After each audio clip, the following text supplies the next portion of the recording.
I still remember the exact moment I discovered my mother had written me out of her will. It wasn't the inheritance that shattered me. It was finding out how little my happiness meant to her compared to her social status. The day I chose love over family approval, I lost my childhood home, my family heirlooms, and my place in my mother's life. All because I married the wrong guy, according to her country club standards. What I didn't realize then was that losing my inheritance would lead me to discover something far more valuable than anything money could buy.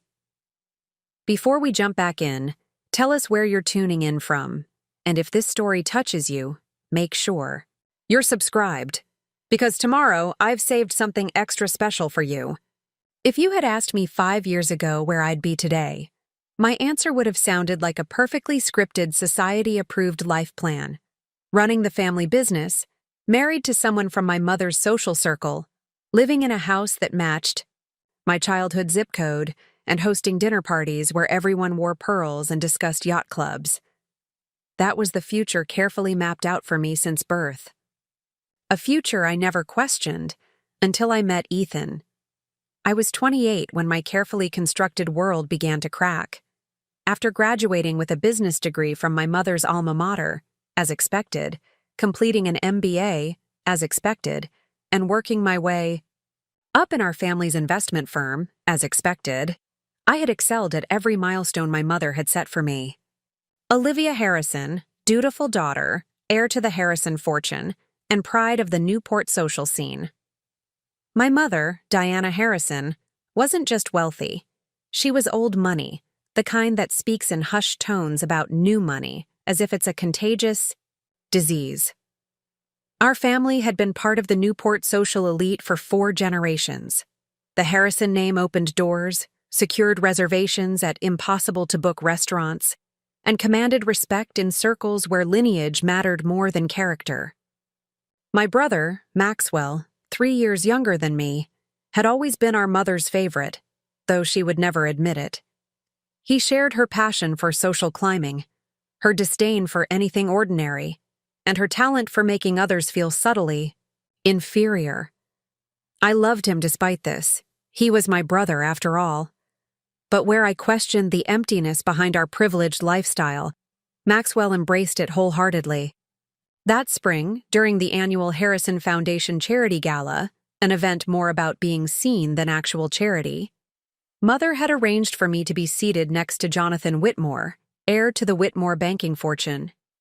It wasn't the first time she'd orchestrated such a coincidence. At 28, I was approaching what Mother called the danger zone, still unmarried, still without a suitable man to complete my perfect life tableau. "Olivia, darling," she whispered as she adjusted my pearl necklace before the event. "Jonathan is recently divorced. No children, thank goodness.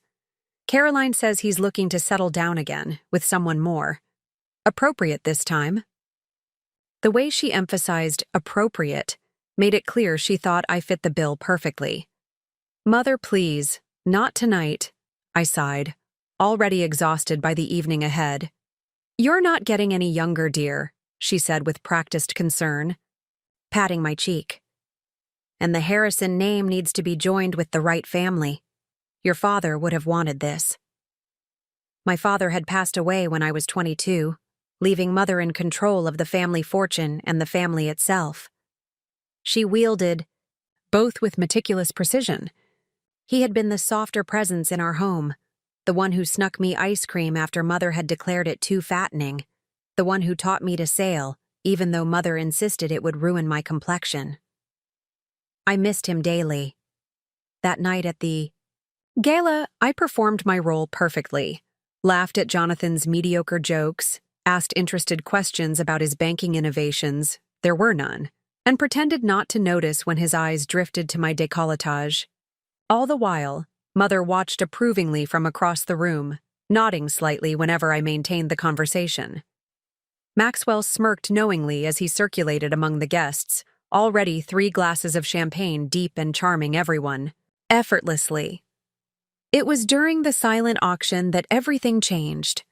I had stepped outside onto the terrace for a moment of peace, feigning a phone call to escape Jonathan's monologue about his recent trip to Monaco. The spring air was cool, against my skin, carrying the scent of the ocean just beyond the manicured grounds of the Newport Yacht Club.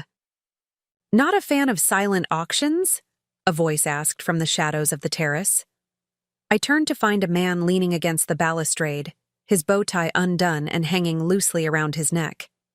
He wasn't wearing the standard-issue tuxedo of the event, but a slightly rumpled dark suit that looked like it had seen better days. "Not a fan of this entire scene," I admitted before I could catch myself. 6 years of proper responses had been erased by one moment of honesty. He laughed, a genuine sound that seemed out of place among the practiced titters and restrained chuckles inside. "Then that makes 2 of us. I'm only here because my company donated the photography services. I'm supposed to be taking flattering photos of rich people looking charitable." "You're the photographer?" I asked, suddenly curious. Mother would never approve of me talking to staff. "Guilty as charged," he said, stepping into the light. "Ethan Reeves." He wasn't conventionally handsome in the way Jonathan was, with his perfect teeth and country club tan. Ethan's features were more interesting. Kind eyes that crinkled at the corners, dark hair that curled slightly at his temples, and hands that looked like they'd done actual work. "I'm Olivia," I said, deliberately omitting my last name. For one evening, I didn't want to be a Harrison. "Just Olivia?" he asked with a half smile that suggested he knew exactly what I was doing. "Just Olivia," I confirmed. "So, what does a photographer think of when capturing all? This?" I gestured toward the opulent ballroom behind us. "Honestly?" he hesitated. "I think about how many meals the cost of one centerpiece could provide at the homeless shelter where I volunteer on Sundays." His candor surprised me. No one in my circle would ever say something so direct, so uncomfortably true. "That's refreshingly honest," I said. "Sorry," he winced. "That probably sounded judgmental. I know these events raise money for good causes. Some more than others," I admitted. "This one is more about the hosts, social standing than actual charity." We talked for nearly 40 minutes on that terrace, while inside, Mother undoubtedly wondered where I'd disappeared to. Ethan told me about his small photography studio in the artsy part of town, how he balanced commercial work with his true passion for documentary photography. He'd recently returned from 6 months in rural communities around the world, capturing everyday life and resilience in places most of my social circle couldn't find on a map. When Mother finally located me, her face shifted from relief to thinly veiled horror upon seeing my companion. "Olivia, darling, Jonathan has been looking everywhere for you," she said, her voice honeyed but her eyes sharp as they flicked dismissively over Ethan. "The auction is closing in 10 minutes. "Mother, this is Ethan Reeves," I said, refusing to be extracted without at least the pretense of manners. "He's the photographer for the event." "How nice," she said, in a tone that indicated it was anything but. "If you'll excuse us, Mr. Reeves, Olivia has a $5,000 bid on the Aspen ski weekend that I'm sure someone is trying to outbid as we speak." As she practically dragged me away, Ethan called out, "It was nice meeting." "You just Olivia?" I turned back to see him smiling, and something inside me, something that had been carefully constructed and maintained for 28 years, began to crumble. "Who was that person?" Mother hissed as we re-entered the ballroom. "The photographer you hired," I replied, keeping my voice even. "Well, he shouldn't be fraternizing with guests. I'll speak to the event coordinator." She straightened my necklace again, a nervous habit whenever she felt things slipping from her control. "Jonathan is at our table. He's been telling everyone about the summer house his family just purchased in the Hamptons, adjacent to the Vanderbilts, apparently." The rest of the evening passed in a blur of forced smiles and mindless conversation. Jonathan secured my number, through Mother, not me, and promised to call about dinner the following week. Maxwell charmed a potential investor for his latest venture. Mother received countless compliments on her event. Everything proceeded according to plan, except for the piece of paper burning a hole in my clutch, the one with Ethan's number hastily scribbled on it as Mother had pulled me away. 3 days later, I called him. 2 weeks after that, we had our 5th date. 3 months later, I was sneaking away from family functions to meet him, inventing business meetings and dental appointments to cover my tracks. For the first time in my life, I felt truly alive, laughing without restraint, speaking without filtering every word, experiencing a relationship based on genuine connection rather than social compatibility. Ethan showed me a world beyond the narrow confines of Newport society. We ate at hole-in-the-wall restaurants with incredible food, spent evenings at obscure jazz clubs, and walked for hours along beaches far from the manicured shores near my family's estate. He taught me to see the world through a camera lens, focusing on details I'd never noticed before: the weathered hands of an old fisherman, the perfect geometry of a spider's web, the unguarded joy on children's faces as they played in park. Sprinklers. "You have a natural eye," he told me as we reviewed photos I'd taken during one of our outings. "You see beyond the surface." "I've spent my whole life looking at surfaces," I admitted. "It's all that matters in my world. How things appear, not what they truly are." "And is that enough for you?" he asked, his question gentle but probing. I couldn't answer him then, but the question haunted me, following me into board meetings and charity luncheons and painful dinners with Jonathan, whom Mother had somehow maneuvered into my life despite my obvious disinterest. 6 months into our relationship, Ethan and I were sitting on the small balcony of his apartment above his studio, sharing takeout Chinese food and watching the sunset. His building was in the transitional part of town, as Mother would euphemistically call it if she ever discovered I spent time there. "I got offered a project," he said, twirling noodles around his chopsticks.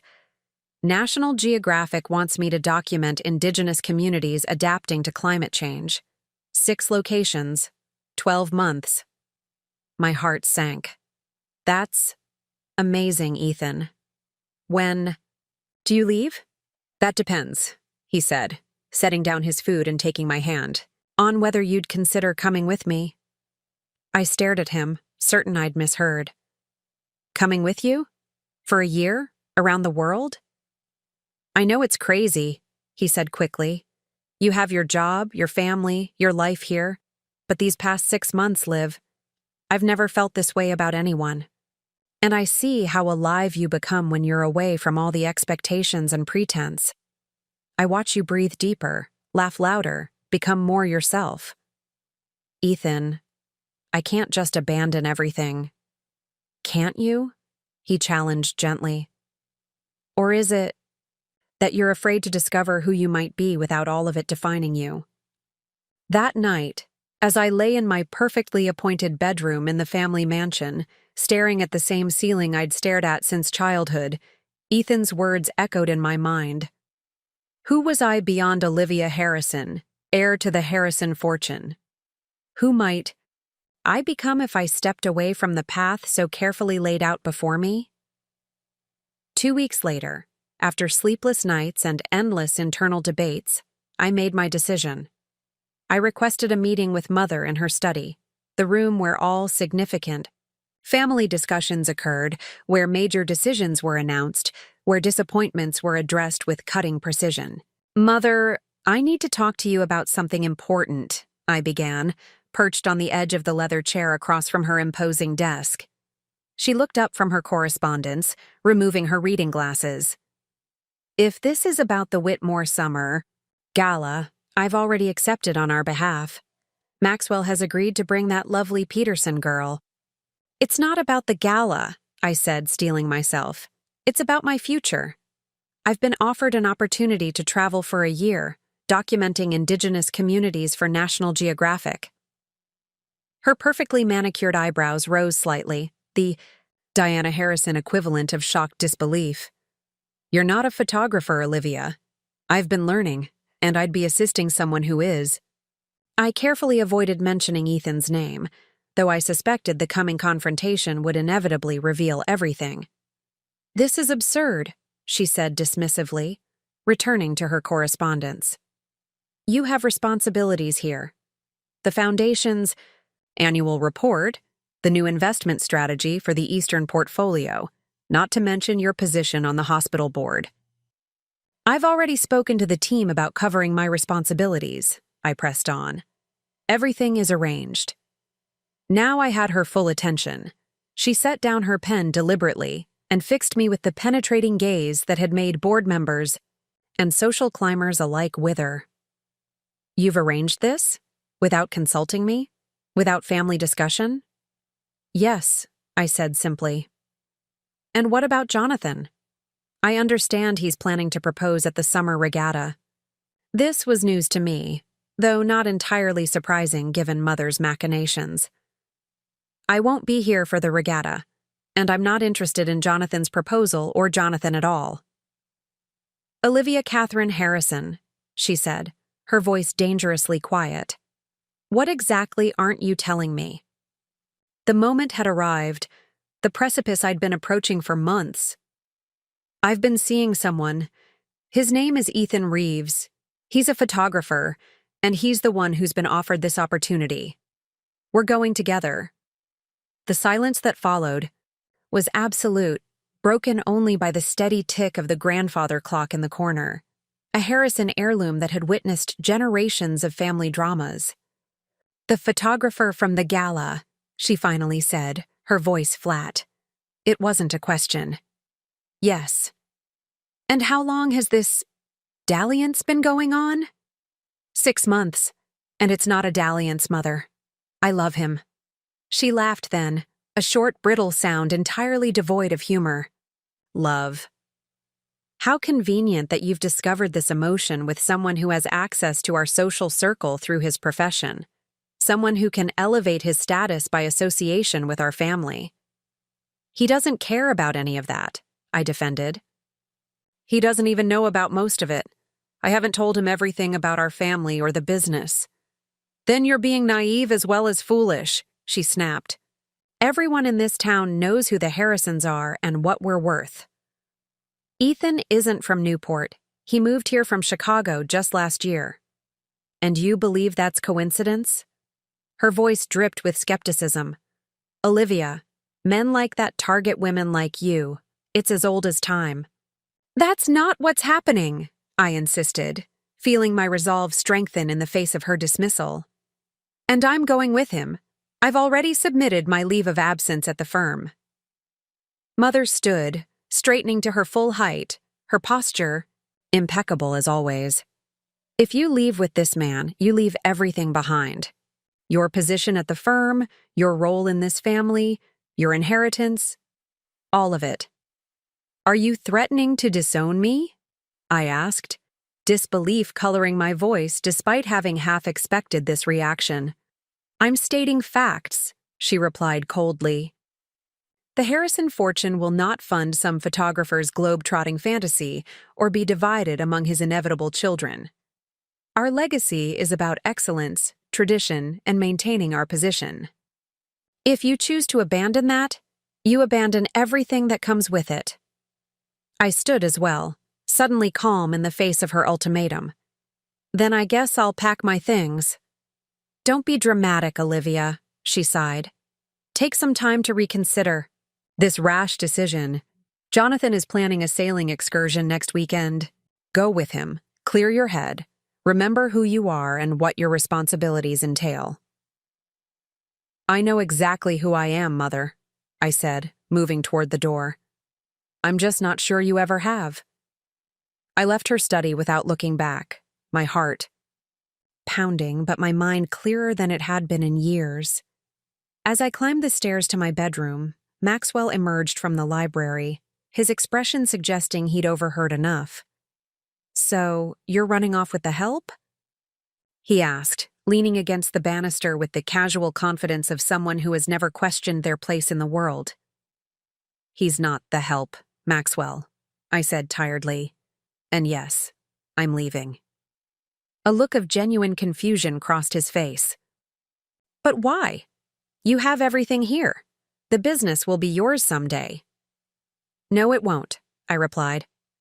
It will be what Mother wants it to be, run how she wants it run, benefiting who she wants it to benefit. Just like every other aspect of my life up until now. And you think some starving artist is a better option? He wasn't being cruel, just genuinely bewildered by my choice. I think being true to myself is a better option, I said, even if that means walking away from all of this. Maxwell studied me for a long moment, then shrugged. Your life. Your mistake. But don't come crying when you're living in some dump and eating ramen noodles while watching your Instagram feed fill up with pictures of the life you could have had. I won't, I promised, continuing up the stairs.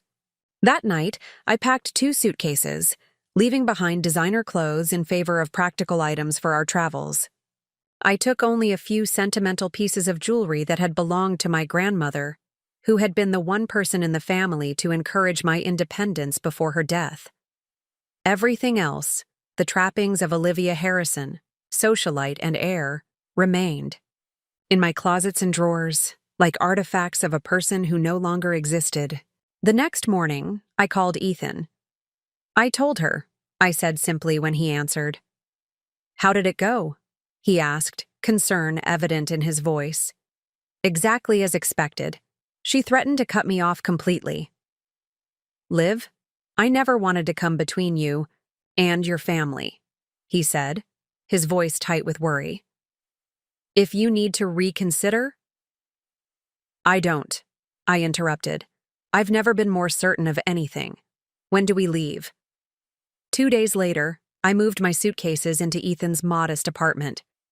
Mother hadn't spoken another word to me after our confrontation, though I'd left a letter explaining my decision in more detail than our heated exchange had allowed. Maxwell had watched me load my car with an expression caught between pity and relief. With me gone, he would undoubtedly become Mother's primary focus, both the burden and benefit that entailed. Our first destination was a remote village in Alaska, where climate change was forcing an indigenous community to consider relocation after generations on the same land.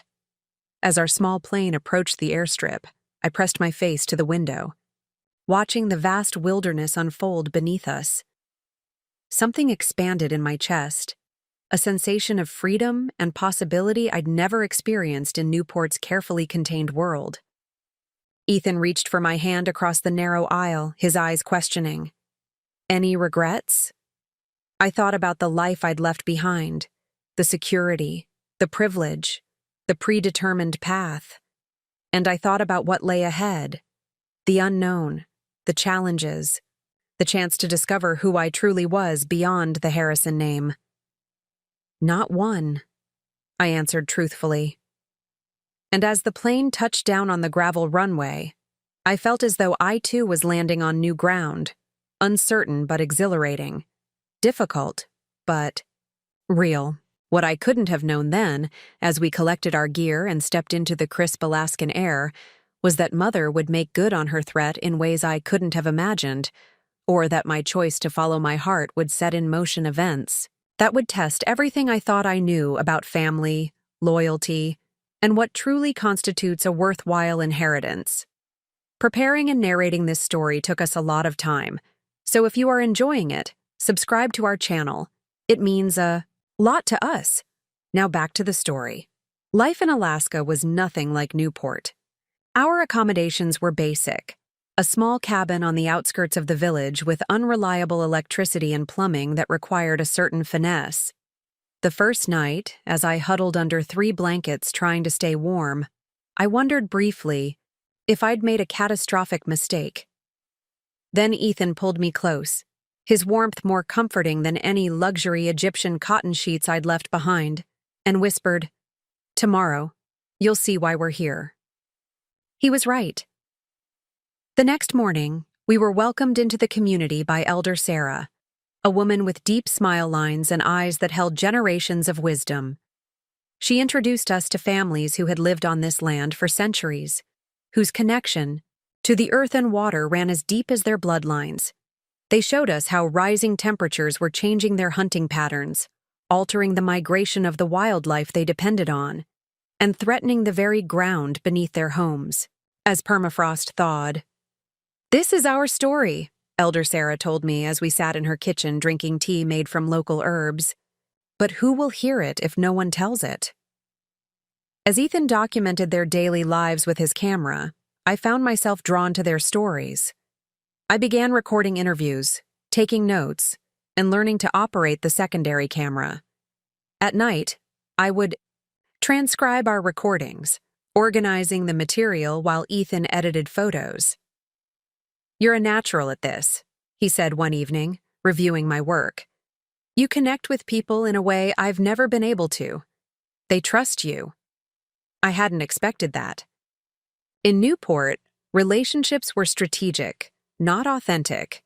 Trust was a liability, not a strength. Here, my ability to listen, to truly hear people without judgment or agenda, was valued. We stayed in Alaska for 6 weeks before traveling to our next location, a coastal village in Bangladesh fighting a losing battle against rising sea levels. The contrast couldn't have been more stark, from Arctic cold to oppressive heat, from vast open spaces to densely populated communities. Yet the underlying story was the same. People with deep roots in their homeland facing an uncertain future due to forces beyond their control. In Bangladesh, I witnessed resilience that humbled me. Families who had lost everything to cyclones rebuilding with whatever materials they could salvage. Children studying by lamplight, determined to complete their education despite schools damaged by flooding. Community leaders developing innovative adaptation strategies with minimal resources. "How do you keep going?" I asked Farah, a young mother of 3 whose home had been rebuilt 3 times in 5 years. She looked at me with surprise. "What choice is there? This is our home. We adapt. We persist. We continue." Her words stayed with me that night as I lay awake on our simple cot, fan whirring ineffectively against the heat. In Newport, inconvenience was treated as tragedy. A delayed delivery, a scheduling conflict, a less-than-perfect table at a restaurant, all were causes for complaint and compensation. Here, actual tragedy was met with dignity and determination. By our 3rd destination, a drought-stricken community in Ethiopia, I was no longer just assisting Ethan. I was conducting interviews independently, developing my own angles for the story, capturing footage that complemented his still photography. We had become true partners, professionally, as well as personally. 4 months into our journey, my credit card was declined at a supply store in Addis Ababa. I called the company thinking it was a fraud alert triggered by the international charges. "I'm sorry, Ms. Harrison," the customer service representative said. "This account has been closed at the request of the primary cardholder." "That's impossible," I said. "I am the primary cardholder." After several minutes of verification questions, the truth emerged. The card was linked to a family account controlled by Mother. She had finally made good on her threat. That night, I checked my personal bank accounts to find them nearly empty, with only the last withdrawal I'd made still available. The trust fund I'd had access to since turning 25 showed a balance of 0. Mother had moved swiftly and thoroughly to cut off my financial resources. "We'll figure it out," Ethan said when I told him, his face concerned but not panicked. "The National Geographic grant covers most of our expenses. We can manage." "I know," I said, surprised to find I wasn't as frightened as I should be. "It's not about the money, really. It's the finality of it. She's really done it, cut me off completely." "Are you having second thoughts?" he asked, the question gentle but direct. I considered it honestly. Was I? Did I regret walking away from financial security and family legacy for this uncertain path? "No," I said firmly. "I'm just adjusting to the reality." But Mother's financial maneuvering was just the beginning. 2 weeks later, I received an email from our family attorney, Carlton Davis, a man who had handled Harrison legal affairs since before I was born. Dear Olivia, I regret to inform you that your mother, Diana Harrison, has made significant changes to her will and all associated family trusts. As per my ethical obligation to inform all relevant parties, you should be aware that you have been removed as beneficiary from all Harrison family assets, with all shares in Harrison Investments, real estate holdings, and personal property now designated to your brother, Maxwell, upon your mother's passing. Furthermore, your position as trustee of the Harrison Foundation has been terminated, effective immediately. While I cannot comment on the personal nature of these decisions, I am professionally obligated to ensure you are informed of these changes. Should you wish to discuss the legal implications, my office remains available to you. Sincerely, Carlton Davis, Esq.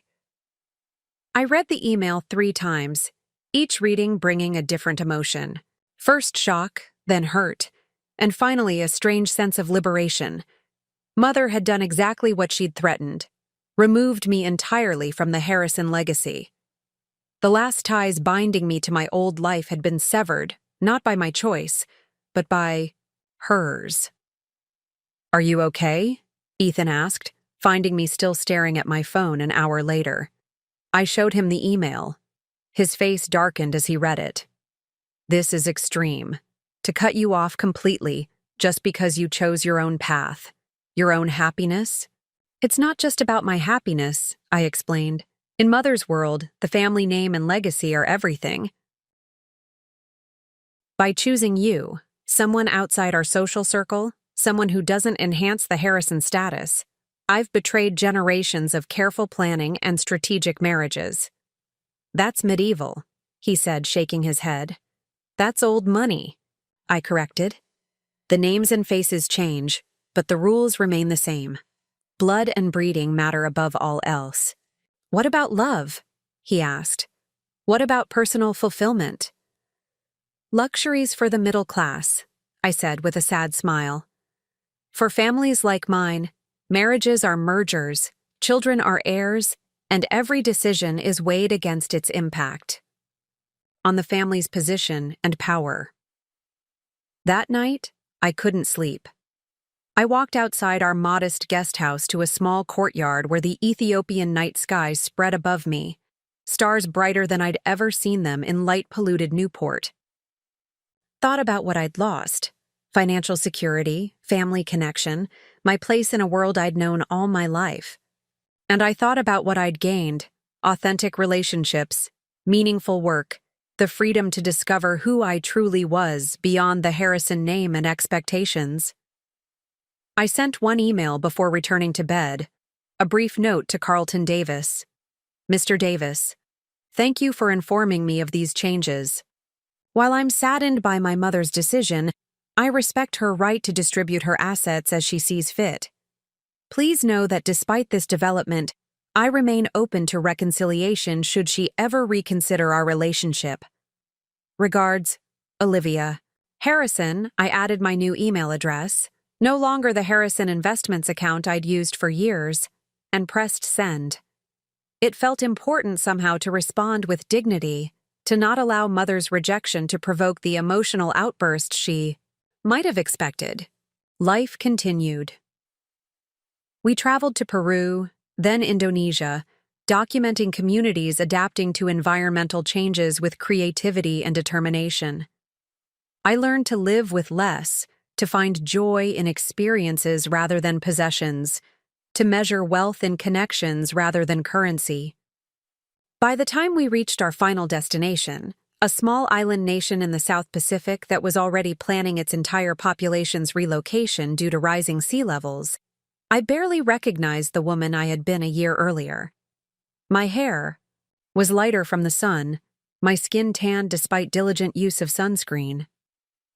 My hands, once manicured to perfection, now bore calluses from carrying equipment and helping with community projects in each location we visited. The physical changes were superficial compared to the internal transformation. I had discovered a confidence that came from capability rather than status.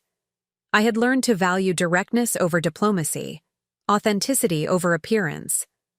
I had found purpose in amplifying the voices of people facing challenges with courage and ingenuity. And I had fallen more deeply in love with Ethan, whose passion for his work, compassion for others, and unwavering support for me had created a foundation stronger than any inheritance could provide.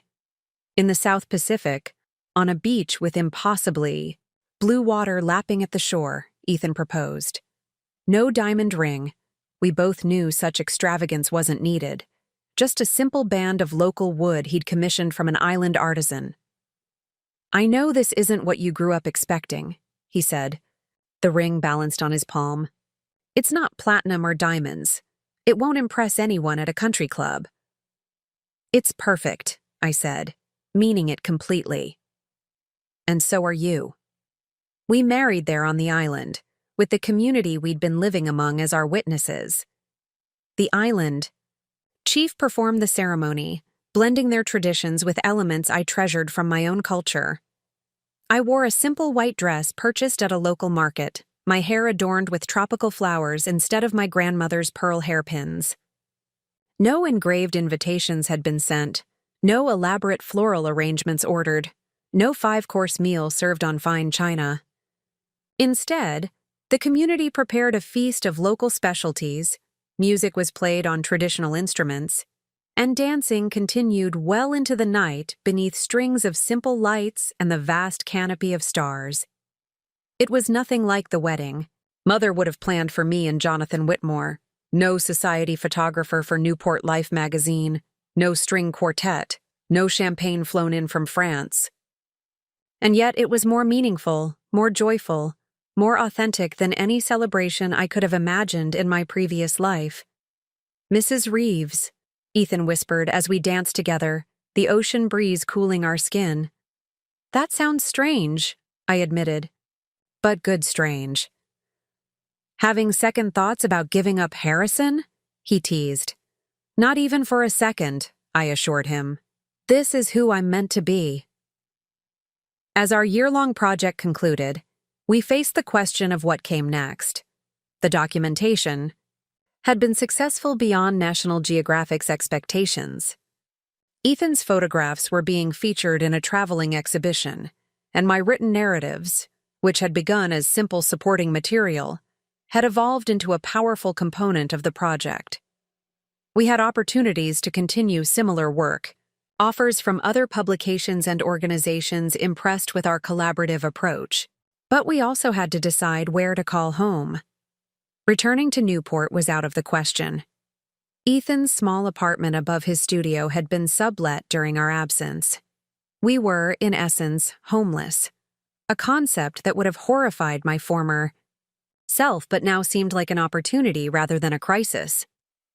"What if we try something completely different?" I suggested one night as we discussed our options.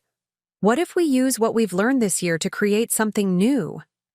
The idea had been forming in my mind for months, shaped by the remarkable people we'd met and the innovative approaches they'd developed to address environmental challenges. What if we could connect these communities, help them share solutions, and bring resources to support their efforts? Ethan listened as I outlined my vision. A nonprofit organization that would document environmental adaptation strategies in vulnerable communities, create a platform for knowledge sharing, and channel funding to grassroots initiatives. We would continue our documentary work, but with a more focused purpose, not just telling stories, but catalyzing action. "It's brilliant," he said when I finished. "And it's absolutely what we should do." "But we have no startup capital," I pointed out. "No connections to major donors. None of the advantages I would have had through the Harrison Foundation." "We have something better," he countered. "Authentic relationships with communities around the world, documented evidence of effective strategies, and a compelling narrative that can inspire others to get involved." His confidence bolstered mine. We spent the flight back to the United States refining the concept, drafting mission statements, and listing potential partners and supporters. By the time we landed in New York, Adaptation Alliance existed as a detailed plan, if not yet a legal entity. We rented a small apartment in Brooklyn, far from the manicured lawns and colonial mansions of Newport. I found work with an environmental nonprofit, using my business background in a setting that aligned with my values. Ethan continued his photography, now with a growing reputation from the National Geographic Project.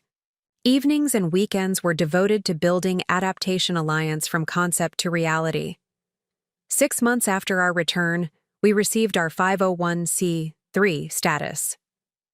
A small grant from an environmental foundation provided initial funding.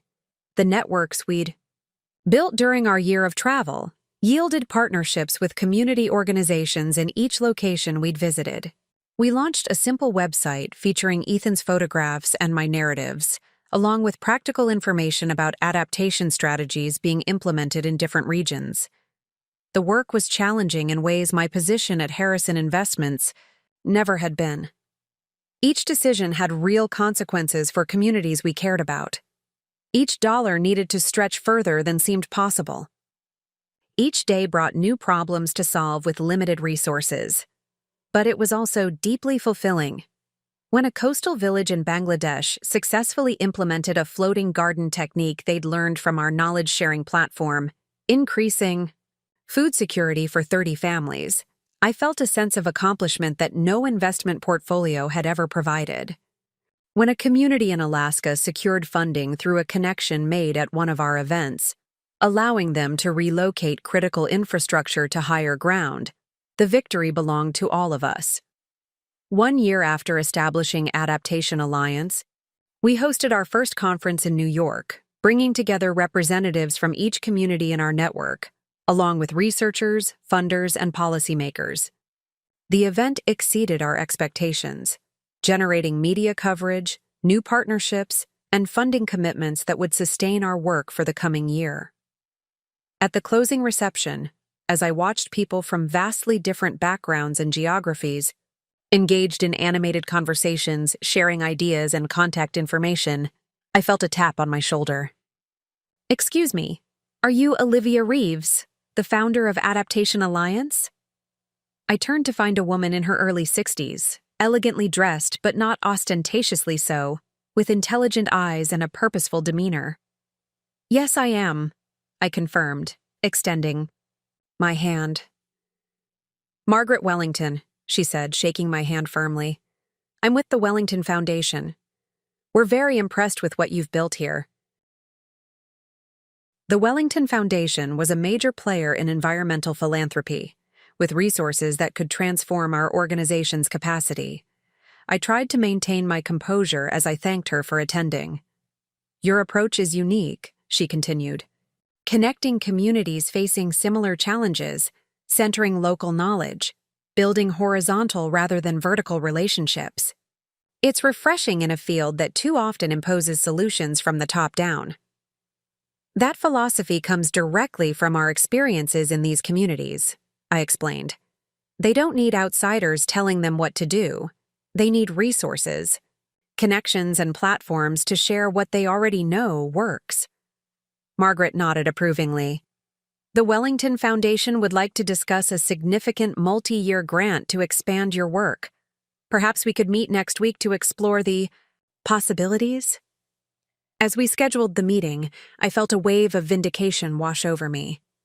The path I'd chosen, the one that had cost me my inheritance, my family connections, my place in Newport society, was being validated, not despite my rejection of those advantages, but because of it.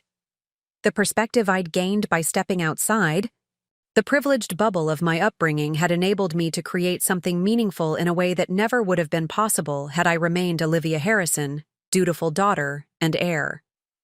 Later that evening, as Ethan and I celebrated the success of the conference and the potential Wellington Foundation partnership, my phone lit up with a notification. An email from Carlton Davis, the family attorney I hadn't heard from since the brief exchange after Mother had changed her will. My hand hesitated over the screen. What new severance from my past life could this message contain? Was there anything left to take away? "Whatever it is, Ethan said, noticing my hesitation. "We'll handle it together." I nodded and opened the email. "Dear Olivia, I hope this message finds you well. I'm writing to inform you that your brother, Maxwell, has reached out to me expressing a desire to connect with you. He has asked me to share his personal contact information and to convey that he would welcome communication from you at your convenience. While I cannot speak to the personal circumstances between you and your family, I wanted to pass along this information as requested. Regards, Carlton Davis, Esquire." Below was Maxwell's personal email address and phone number. Not his Harrison Investments contact information, but his private accounts. I stared at the screen, conflicting emotions swirling through me. Maxwell had been a bystander in the conflict between Mother and me, neither defending nor condemning me. He had inherited everything I had lost, becoming the sole heir to the Harrison fortune and legacy. And now, after nearly 2 years of silence, he wanted to connect. "Max wants to talk to me," I told Ethan, still processing this unexpected development. "Are you going to contact him?" he asked, his tone careful and supportive. I considered the question. Part of me wanted to ignore the overture, to maintain the clean break from my past life. Another part longed for some connection to the family I'd grown up with despite everything that had happened. "I think I will," I decided. Not to go backward, but to see if there's a way forward. On my terms this time. As I drafted a brief response to Maxwell, agreeing to a phone call the following week, I realized that the journey I'd begun when I walked away from Newport had brought me to a place of strength I couldn't have imagined. I no longer needed the Harrison name or fortune to define me. I had built something meaningful on my own terms, with a partner who valued me for who I truly was. Whatever Maxwell wanted, reconciliation, information, or something else entirely, I could engage with him now as an equal, not as the compliant daughter and sister I'd once been. My identity was no longer shaped by Mother's expectations or society's constraints, but by the choices I'd made and the life I'd created for myself. As I pressed send on the email to Maxwell, I felt a sense of closure beginning to form. The circle that had begun when Mother changed her will, disinheriting me for marrying the wrong guy, was not ending, but transforming into something new, a spiral of growth that had already taken me further than the straight path of inheritance ever could have. The inheritance I'd lost had been replaced by something far more valuable. The discovery of my own strength, purpose, and authentic voice. And that was a legacy no one could ever take away. The Brooklyn cafe Maxwell chose for our meeting was nothing like the refined establishments of Newport. No white tablecloths or silverware polished to a mirror shine. No sommelier hovering nearby, or waitstaff trained to be invisible until needed. Just mismatched furniture, locally sourced coffee, and the gentle hum of creative professionals working on laptops. I arrived 15 minutes early, a habit ingrained since childhood. Mother had considered tardiness the ultimate demonstration of disrespect, and even now, living a life that rejected so many of her principles, I couldn't bring myself to be late. I selected a table near the back, positioned so I could see the door. Another habit: always be aware of your surroundings and who might be observing you. At precisely 1 o'clock, Maxwell entered. He looked different somehow, less polished than I remembered. His hair was slightly longer, his suit well-tailored, but not from the British bespoke tailor Father had patronized for decades. He scanned the room, and I raised my hand slightly. When our eyes met, I saw something unexpected: nervousness. "Liv," he said as he approached, using the childhood nickname he'd abandoned when we entered our teens, and formality began to eclipse familiarity in our household. "Max?" I replied, standing to greet him. We hesitated, both uncertain of the protocol for this reunion. In Newport, air kisses would have been the norm, regardless of the emotional temperature between participants. Here, in this neutral territory we'd chosen, those social scripts didn't apply. Finally, Max stepped forward and embraced me. A real hug, not the perfunctory touch of shoulders our family typically exchanged at Christmas and Easter. I stiffened momentarily, then returned the gesture. He smelled of the same cologne he'd worn since college, a detail that triggered an unexpected wave of nostalgia. You look... He searched for the right word. Different. But good different. You too, I said, meaning it. There was something less rigid about him, a subtle softening around the edges. We sat down, ordered coffee, and navigated the awkward small talk that precedes meaningful conversation after long separation.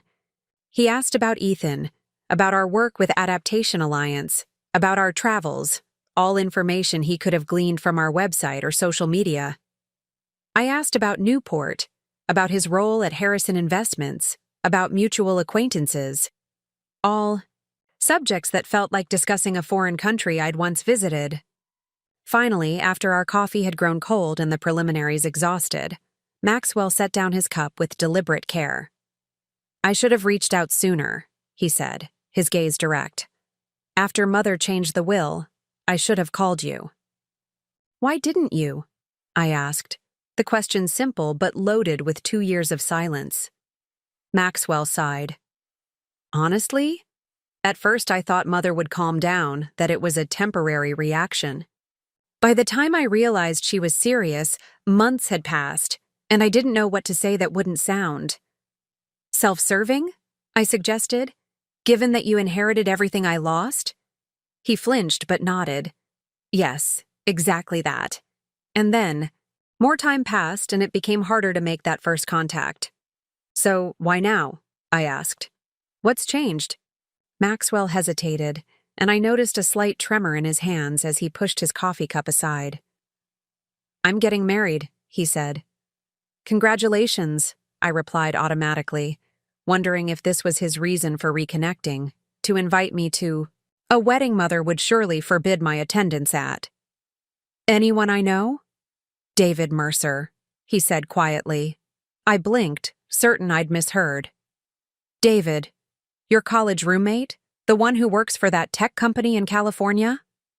Maxwell nodded, his expression a mixture of apprehension and resolve. We've been together for 3 years. Secretly, of course. Mother doesn't know yet.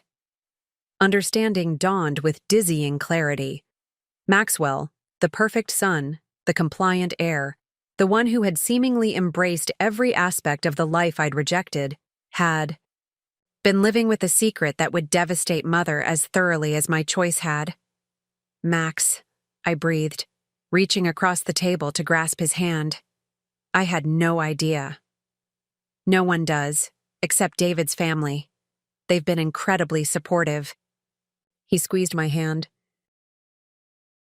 Which is more than I can say for what I've been for you. The confession transformed our meeting from polite reconnection to profound revelation. Maxwell spoke openly for perhaps the first time in our adult relationship, describing the careful compartmentalization of his life, the perfect Harrison heir in Newport, and the authentic self he became whenever he could escape to San Francisco where David lived. After you left, he explained, Mother transferred all her expectations and control to me. I became the repository for every Harrison ambition, every social obligation, every demand for perfection.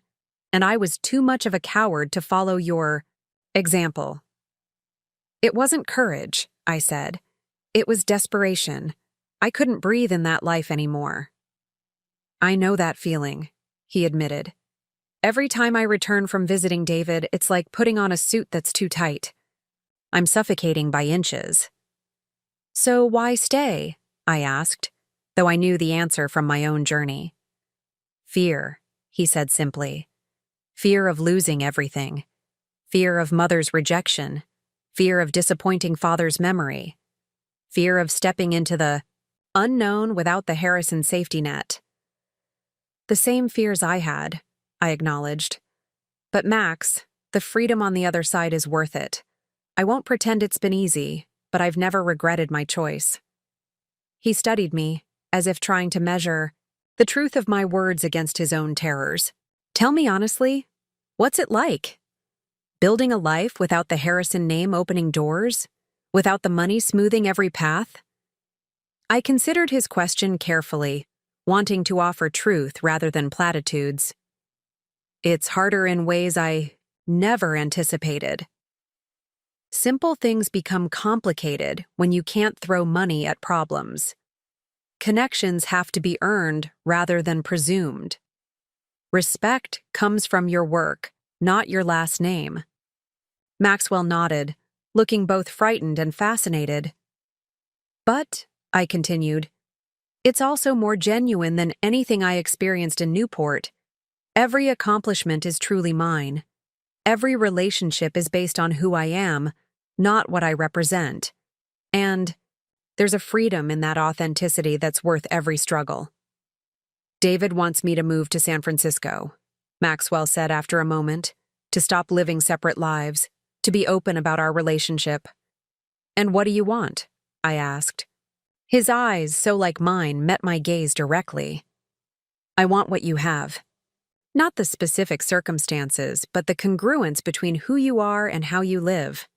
I'm tired of the division, tired of being half alive. Then you know what you need to do, I said gently. Maxwell nodded, but his expression remained troubled. Mother will cut me off just as she did you. Everything will go to cousins or charities. The Harrison legacy will end with our generation. Does that matter to you? I asked. Truly matter, I mean. Not in the abstract way we were raised to think about legacy, but in concrete terms of your happiness? He considered this, turning, his empty coffee cup in slow circles on the table. I've been asking myself that question ever since I decided to contact you. The answer keeps changing. That's because it's complex, I acknowledged. We were taught to see the Harrison name as our primary identity. Separating yourself from that takes time. How did you do it? He asked, leaning forward intently. How did you find the courage? I smiled. I had something I wanted more than Mother's approval or the Harrison fortune. What I felt for Ethan, the person I could be with him, it outweighed everything else. And now, with your nonprofit and all you've built? Now I understand that what I've created has more value than what I inherited, I said. The Harrison assets were just that. Assets. Things passed down, not earned or created. What Ethan and I have built together has meaning because we've shaped it with our own values and vision. Maxwell fell silent, absorbing my words. Finally, he looked up with newfound determination. I want you to meet David. He's actually in New York this week for business. That's why I suggested meeting now. I'd like that, I said sincerely. And, he added hesitantly, I was hoping you might help me. When I tell Mother, not be there physically, that would make it worse, but help me prepare. You're the only person who's survived her worst reaction and come out stronger. The request surprised me. After 2 years of silence, Maxwell wasn't just seeking reconciliation, but actual guidance. He saw strength in my choices rather than the betrayal Mother had labeled them. Of course, I said, though I'm not sure I'm the best example of how to handle it gracefully. You're the only example I have, he replied simply. We made plans to meet again that weekend, with David joining us. As we prepared to leave, Maxwell reached into his jacket pocket and withdrew an envelope. I almost forgot, he said, handing it to me. Another reason I wanted to see you in person. I opened the envelope to find a check, a substantial one, made out to Adaptation Alliance.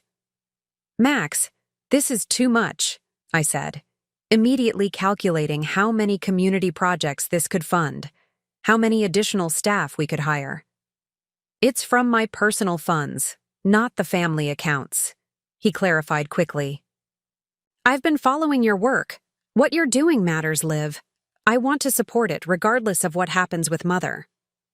The gesture moved me deeply. It wasn't about the money itself, though that would certainly advance our mission. It was about the recognition, that my brother saw value in the path I'd chosen, even as it diverged completely from the one mapped out for us from birth. "Thank you," I said, carefully returning the check to the envelope. Not just for this, but for reaching out, for being brave enough to bridge the gap. As we exited the cafe together, Maxwell paused on the sidewalk. "Do you ever regret it? Walking away from everything?"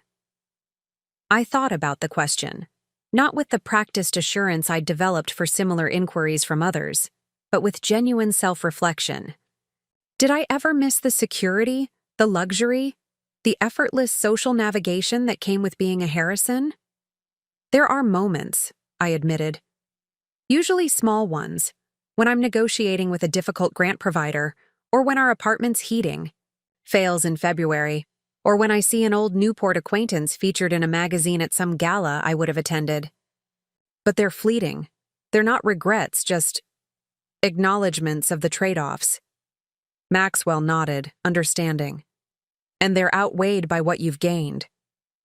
"Immeasurably," I confirmed. "I lost an inheritance, Max, but I found my purpose.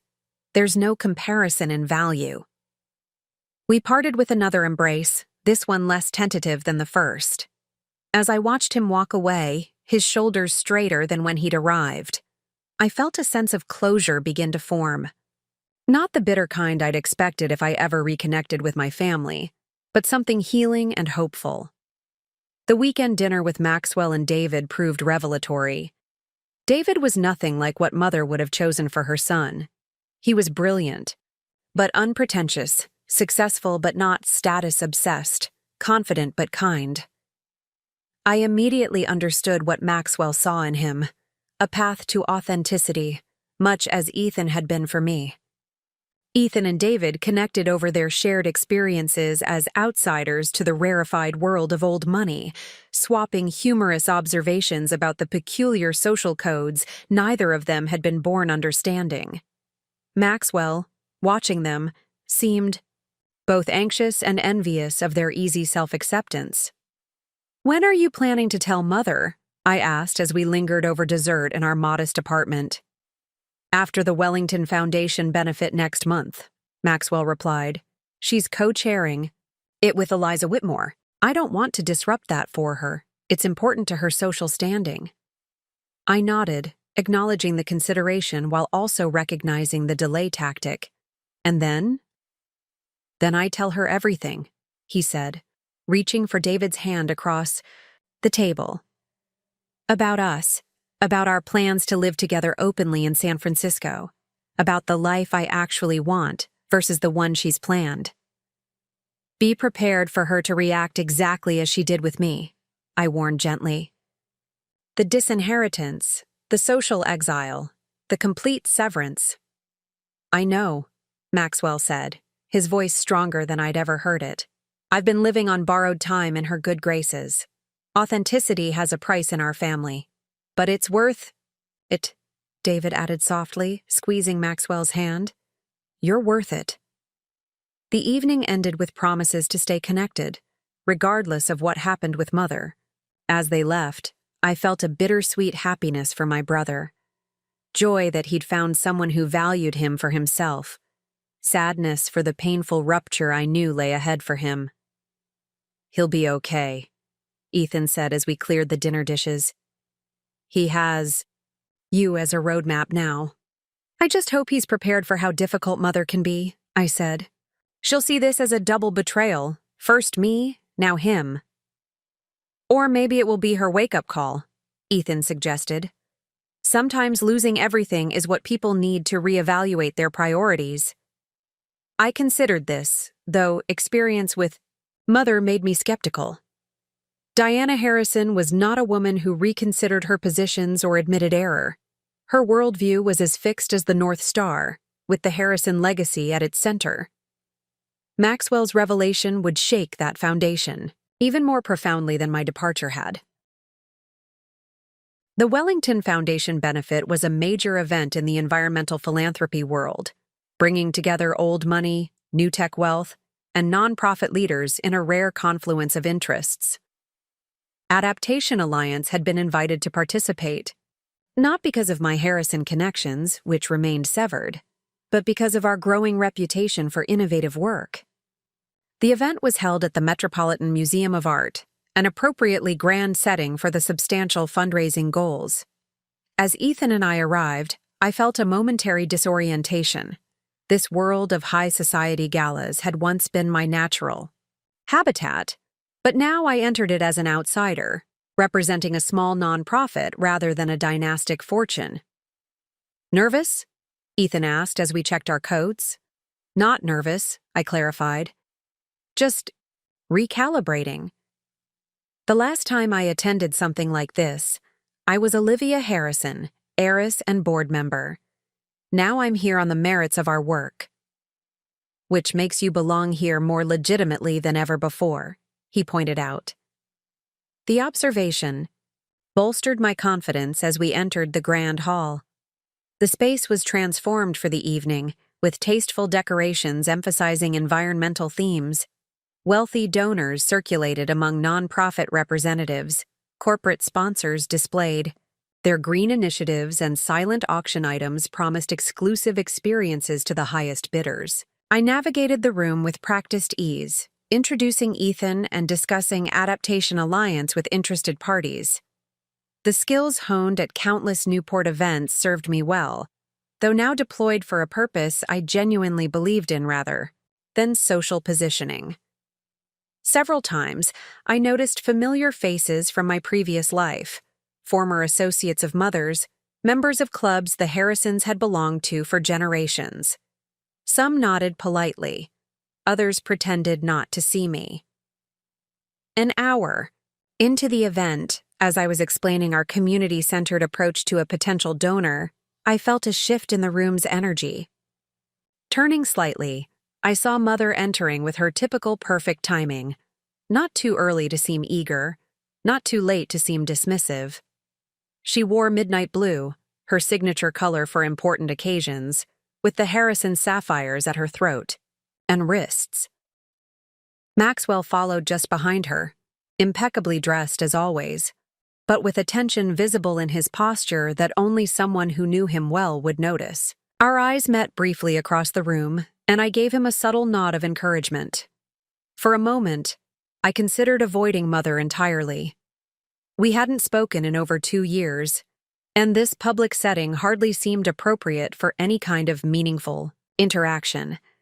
But as I watched her work the room with practiced charm, something settled within me. I was no longer the daughter desperate for her approval. I was a professional in my own right, representing an organization I'd helped build from nothing. "I should introduce myself to Diana Harrison," I told Ethan. "She's a major influence in philanthropic circles, and Adaptation Alliance could benefit from her awareness of our work, regardless of our personal history." Ethan raised an eyebrow, but nodded his support. "I'll be right here if you need backup."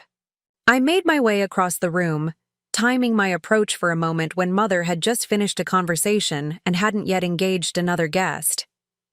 Maxwell, seeing my trajectory, moved slightly aside, his expression a mixture of anxiety and hope. "Mother," I said as I reached her, my voice calm and professional. "Good evening." She turned, her composure faltering only for a fraction of a second before her social mask locked back into place. "Olivia," she acknowledged, her tone neutral. "I wasn't aware you would be attending." Adaptation Alliance was invited to participate, I explained.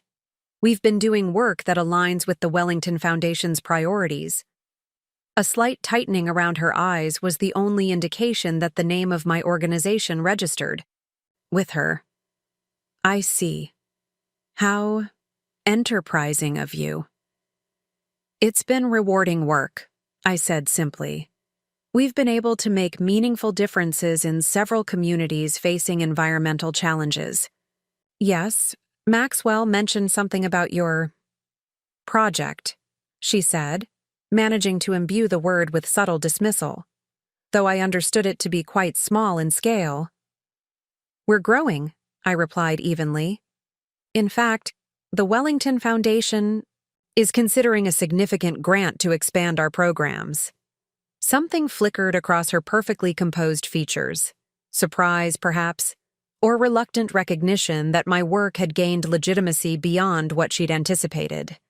"Well," she said after a moment, "I suppose one must occupy oneself with something."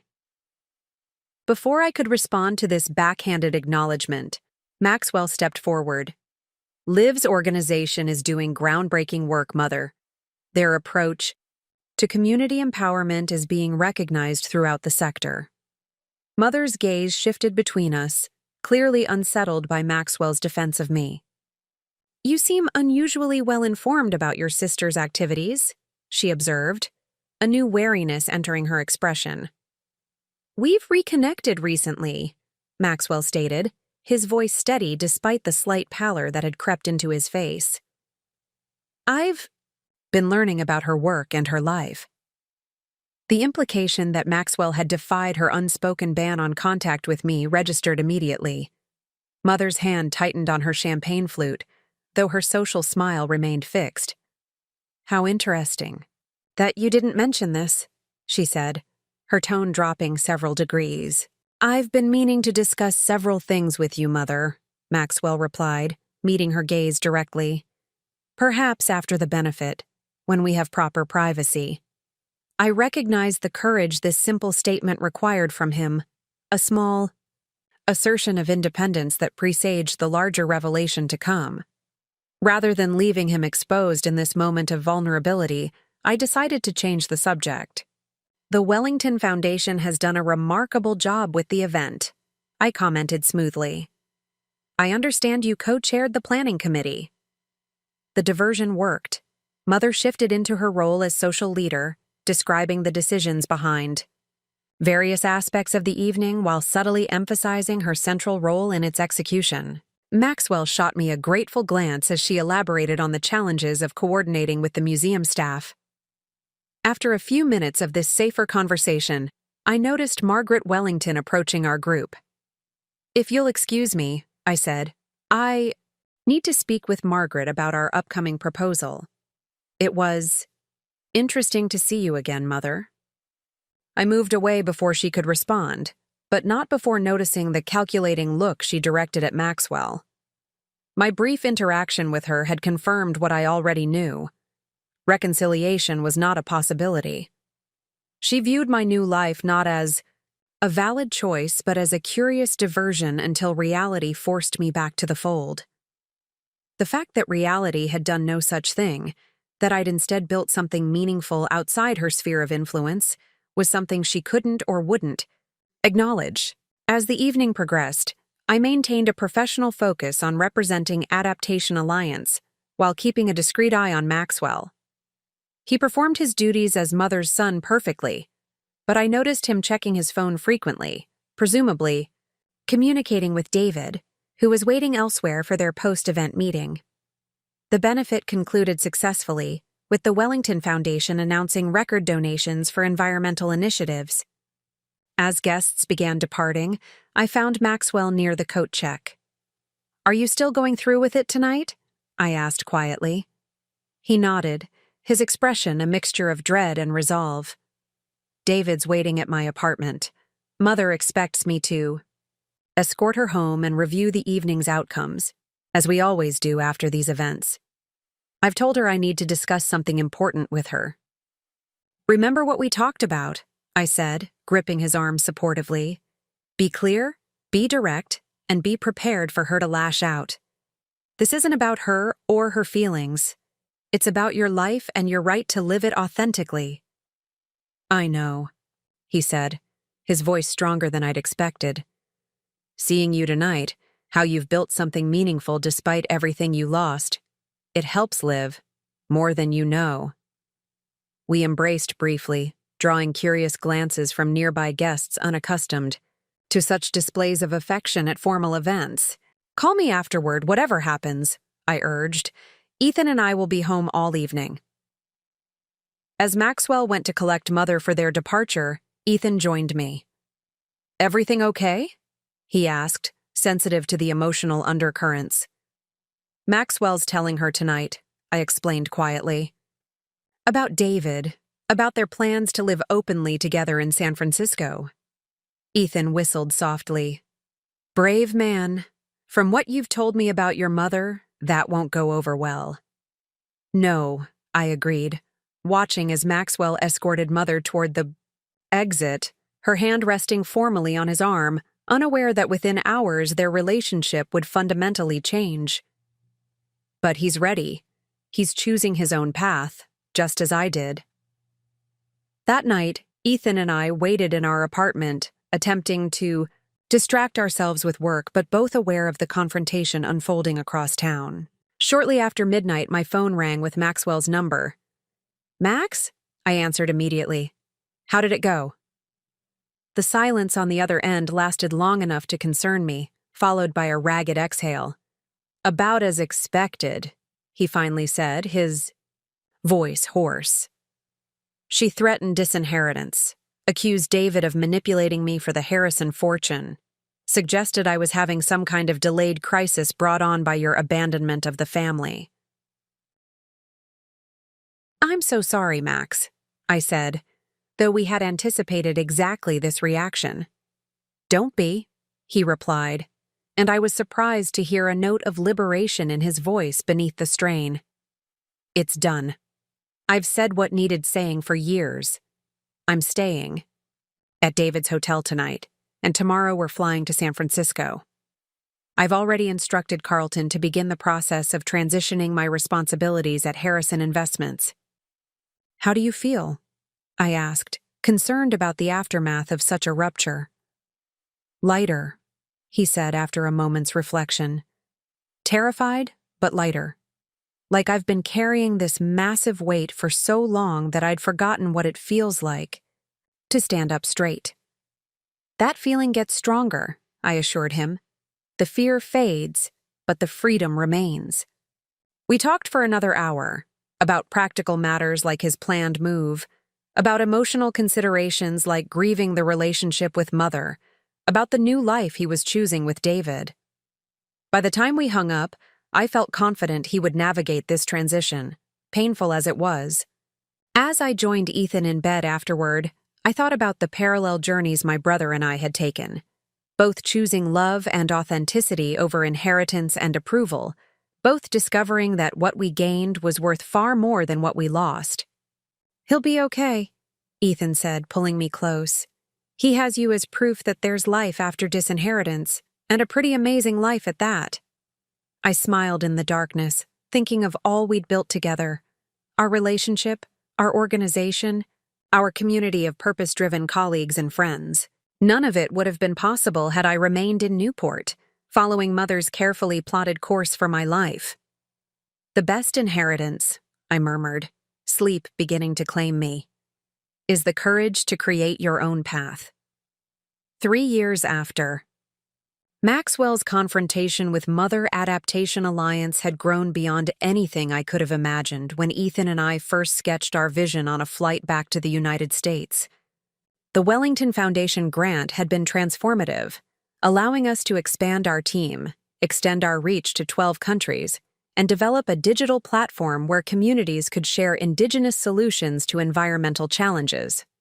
Our Brooklyn apartment had evolved into a modest office space with 6 full-time staff, while Ethan and I had moved to a slightly larger place in the same neighborhood.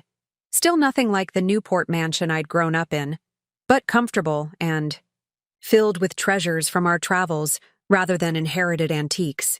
Maxwell and David had settled in San Francisco, where Max had reinvented himself professionally, using his financial expertise to support sustainable investment initiatives. True to her word, Mother had cut him off completely, altering her will, once again to leave the Harrison fortune to distant cousins rather than her ungrateful children. The family firm continued under professional management, with neither of us involved in its operations. Despite Mother's rejection, Maxwell seemed happier than I'd ever known him to be. When Ethan and I visited them in California, I barely recognized my formerly uptight brother, now relaxed in casual clothes, laughing openly, and affectionate with David in a way that would have been unthinkable in Newport. You know what's strange? he said during one visit, as we walked along the Pacific coast near their home.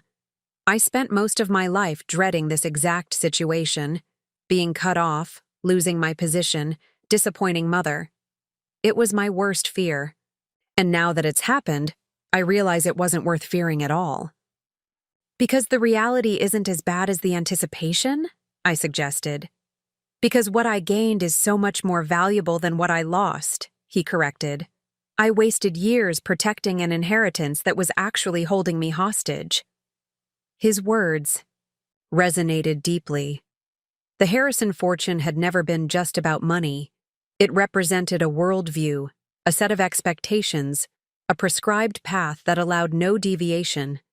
Freedom from that inheritance had been the true gift, though neither of us had seen it that way initially. It was during this period of growth and satisfaction that the unexpected letter arrived. Our office manager, Elena, placed it on my desk, one Monday morning with raised eyebrows. "Special delivery," she said, hand-delivered by a very formal gentleman who looked like he stepped out of a period drama. The envelope was heavy cream stationery with the Harrison family crest embossed in the corner, a sight I hadn't seen in years. My name was written in Carlton Davis's distinctive handwriting, the family attorney who had informed me of my disinheritance years earlier. I stared at it for several minutes after Elena left, debating whether to open it immediately or wait until after work when Ethan would be home. Curiosity won out. Inside was a brief note from Carlton requesting a meeting at his Manhattan office at my earliest convenience regarding a matter of significant importance concerning Harrison family affairs. No further explanation was provided, which was typical of Carlton's discreet approach to sensitive matters. I called his office immediately and scheduled an appointment for the following day, then phoned Maxwell. "I got one too," he confirmed, before I could even explain. Same vague wording, same request for an in-person meeting. "Do you think Mother is ill?" I asked, the most logical explanation for simultaneous outreach to both disinherited children. "It's possible," Maxwell said, though she seemed perfectly healthy at the Wellington benefit last month. "You saw her?" This was news to me.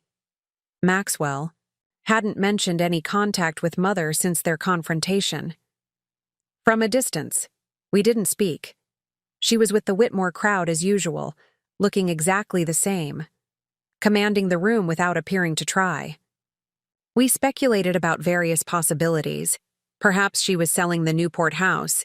Maybe there was some legal issue requiring our signatures despite our disinheritance. Or possibly even a distant relative had passed away, leaving something directly to us that bypassed Mother's control. "Will you fly in for the meeting?" I asked Maxwell. "Already booked a red-eye. I arrive tomorrow morning. Carlton scheduled me for 2 p.m. "I'm at 11 a.m., I told him. "Let's meet after for lunch. Compare notes." Agreed. This is too strange to handle separately. The next day, I entered the imposing offices of Davis, Whitney, and Pearson, a law firm that had served New England's elite families for generations. The reception area hadn't changed since my childhood visits with Father. Same leather chairs, same oil paintings of naval scenes, same hushed atmosphere of moneyed discretion. "Ms. Harrison," the receptionist greeted me, catching herself immediately. "I apologize, Mrs. Reeves. Mr. Davis is expecting you." The correction surprised me. In the past, the firm's staff had been meticulously briefed on client details. The TICOM small slip suggested something unusual in the circumstances of this meeting. Carlton's office was exactly as I remembered. Bookshelves lined with leather-bound legal volumes, a massive mahogany desk, windows overlooking the Manhattan skyline. The man himself had aged since I'd last seen him, his hair now completely white, the lines around his eyes deeper, but his posture remained impeccable as he rose to greet me. "Olivia," he said, extending his hand. "Thank you for coming on such short notice." "Your message was intriguing," I replied, taking the offered seat across from his desk. "Is my mother ill, Carlton?" He settled back into his chair, adjusting his reading glasses with practiced precision. Your mother is in excellent health, physically speaking. Her circumstances, however, have changed significantly. What circumstances? I asked, intrigued by his careful phrasing. Carlton folded his hands on the desk, adopting the measured tone he used for delivering complex legal information. 3 weeks ago, the Securities and Exchange Commission opened an investigation into certain practices at Harrison Investments, specifically focusing on transactions dating back approximately 10 years. This was not at all what I had expected. What kind of transactions? The details are complex and still emerging, he said diplomatically, but the preliminary findings suggest irregularities in how certain client funds were allocated and reported. The investigation has expanded to include potential tax evasion and misrepresentation to shareholders. I sat back, processing this information. Harrison Investments had always prided itself on impeccable compliance and conservative investment strategies. Father had been almost obsessive about maintaining the firm's sterling reputation. These transactions, I said slowly, they occurred after my father's death? Carlton nodded. The earliest date identified so far is approximately 8 months after your father's passing, when your mother assumed control of the firm's executive decisions. The implication hung in the air between us. Mother, not father, was responsible for whatever irregularities had attracted federal attention. How serious is this? I asked. Potentially very serious, Carlton acknowledged. Criminal charges are possible, though we are working diligently to cooperate with investigators and mitigate the situation. And where do I come into this? I haven't been involved with Harrison Investments for years. Carlton removed his glasses, a gesture I recognized from childhood as preceding particularly significant information. The SEC investigation has triggered certain provisions in your father's original estate plan, provisions that supersede subsequent changes made by your mother. I leaned forward, suddenly alert. What provisions? Your father, with his characteristic foresight, included a clause that would activate in the event of certain contingencies, including federal investigations into the firm's practices.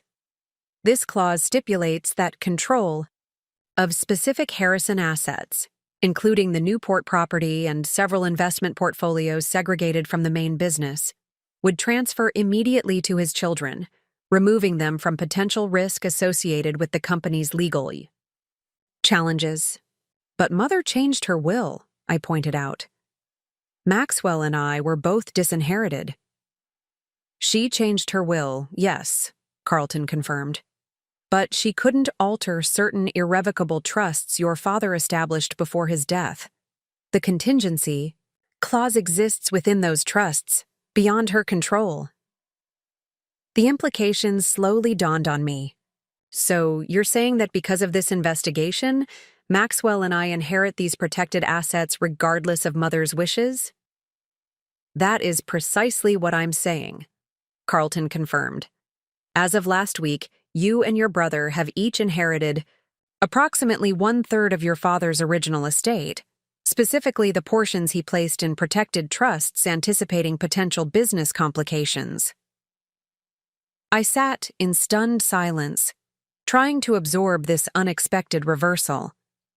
After years of building a life independent of the Harrison fortune, after finding identity and purpose beyond the family name, I was suddenly heir to substantial wealth once again.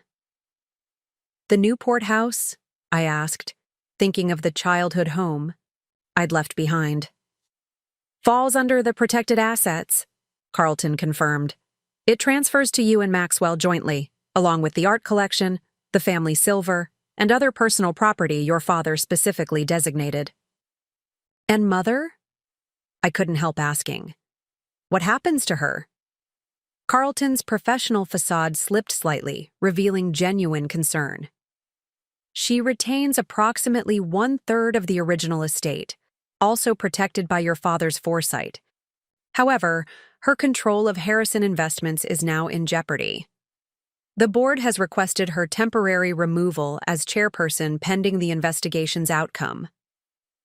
A complex mixture of emotions washed through me: sympathy for Mother's professional, humiliation, vindication that Father had apparently harbored concerns about her business judgment, and uncertainty about what this unexpected inheritance meant for the life I'd built with Ethan.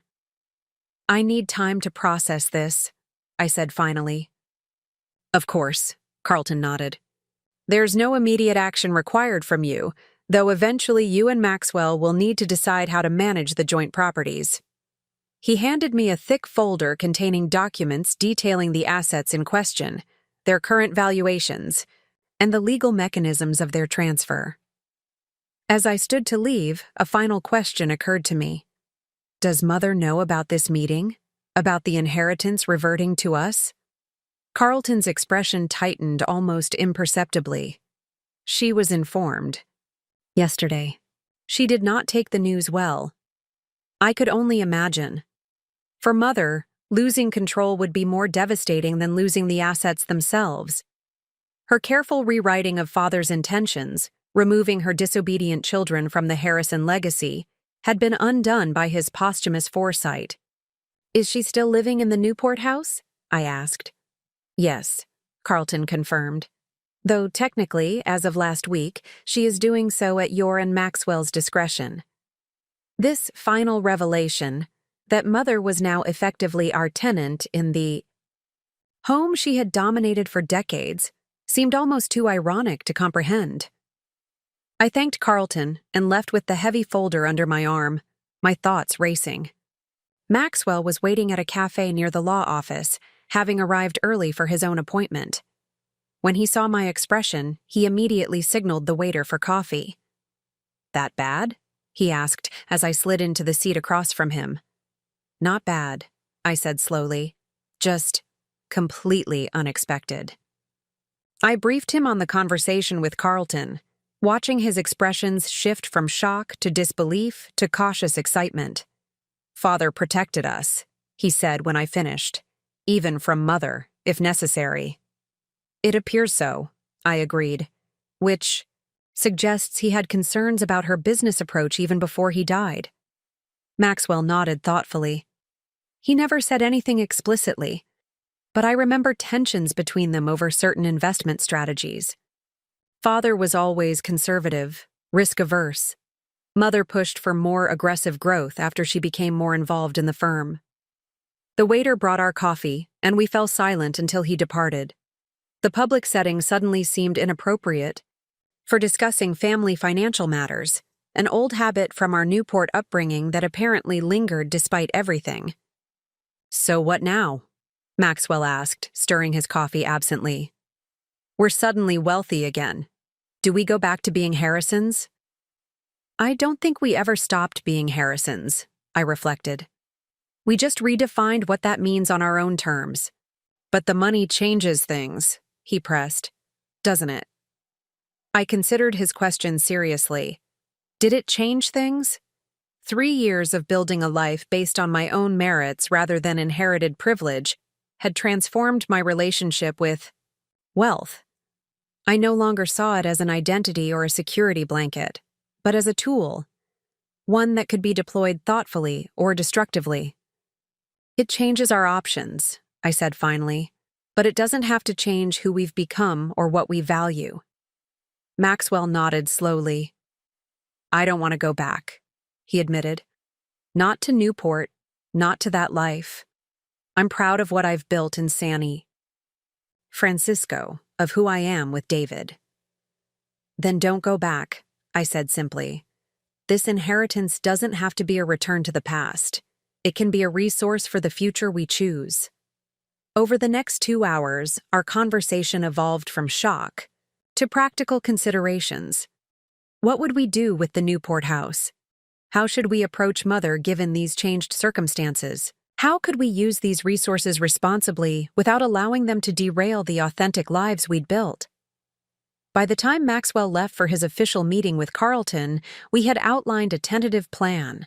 We would maintain our current lives and work, using portions of the inheritance to expand our respective missions. Adaptation Alliance for me, sustainable investment initiatives for Maxwell. We would keep the Newport house for now, allowing Mother to continue living there while we determined its long-term future. Most importantly, we would approach this unexpected wealth as stewards rather than owners, considering how it could serve purposes beyond personal comfort or status. That evening, I shared everything with Ethan, waiting anxiously for his reaction. We had built our relationship and our work without the cushion of family money, finding strength in that independence. Would this sudden reversal of fortune change the dynamic between us? "So," he said after I finished explaining, "you're rich again." "We're rich," I corrected. "Whatever affects me affects you." He smiled, reaching for my hand across our small dining table.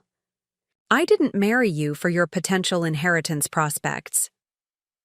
"I know that," I said, squeezing his fingers. "But this changes our circumstances significantly.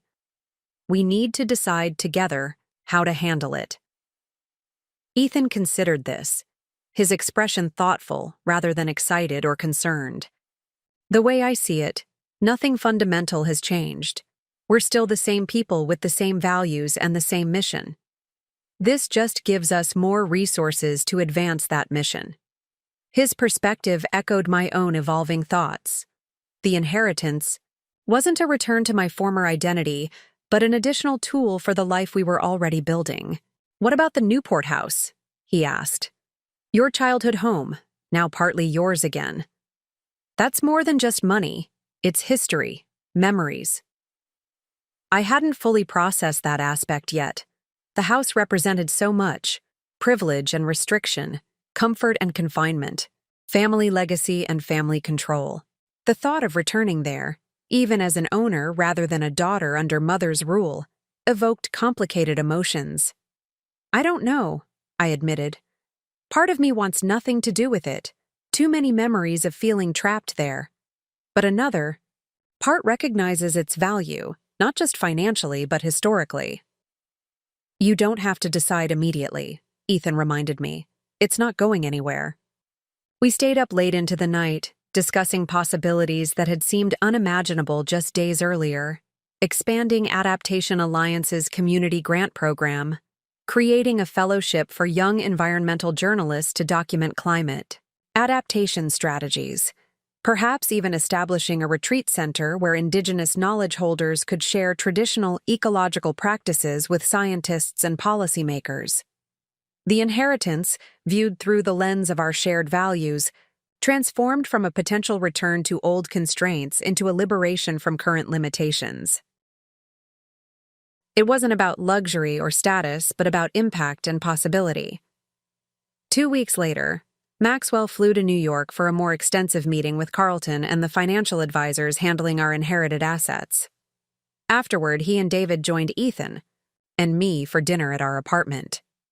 "I spoke with Mother yesterday," Maxwell announced as we settled at the table. "How did that go?" I asked, both concerned and curious. He sighed, accepting the glass of wine David handed him. "About as expected. She's furious about the SEC investigation, convinced it's a witch hunt orchestrated by competitors. She barely acknowledged the inheritance transfer except to call it your father's misguided contingency planning. Did she mention us moving back to Newport? Taking over the family business?" These were the scenarios I'd been half expecting, half dreading. "No," Maxwell said, surprising me. "She seems to have accepted that we've established our own paths, or perhaps she's simply too preoccupied with the investigation to focus on our choices right now." "Carlton says the case is serious," I noted. "Did he share any more details with you?" Maxwell nodded, his expression somber. "It appears Mother approved several investment strategies that involved misrepresenting certain assets to both clients and regulators. Nothing as dramatic as a Ponzi scheme, but definitely beyond the ethical and legal boundaries Father always maintained." The news saddened rather than shocked me. Mother had always been more concerned with outcomes than methods, with maintaining the appearance of Harrison's success, rather than the integrity that had actually built it. "Will she face criminal charges?" I asked quietly. "It's possible," Maxwell acknowledged, though Carlton believes a significant financial settlement and her permanent removal from financial management roles is more likely. We sat with this information, each processing its implications. Mother, who had defined herself by control and social standing, might lose both. "I've been thinking about the Newport house," Maxwell said after a while, changing the subject. "What if we transformed it into something useful? A retreat center or educational facility aligned with Adaptation Alliance's mission?" The suggestion caught me by surprise. "You wouldn't want to use it yourself? Or sell it?" He shook his head. "David and I have built our home in San Francisco. Newport represents a past life for me.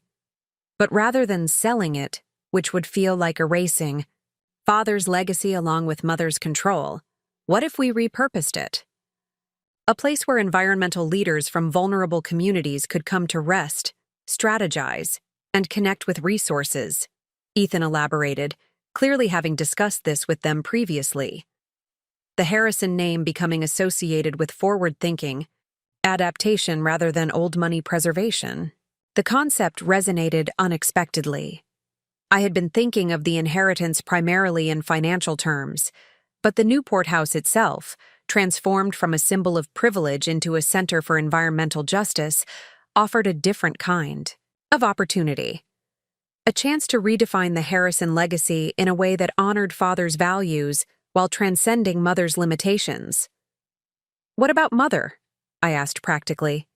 "She still lives there." "She could remain in the East Wing," Maxwell suggested. "It's essentially a separate apartment already. The main house and grounds could be converted for the center's purposes."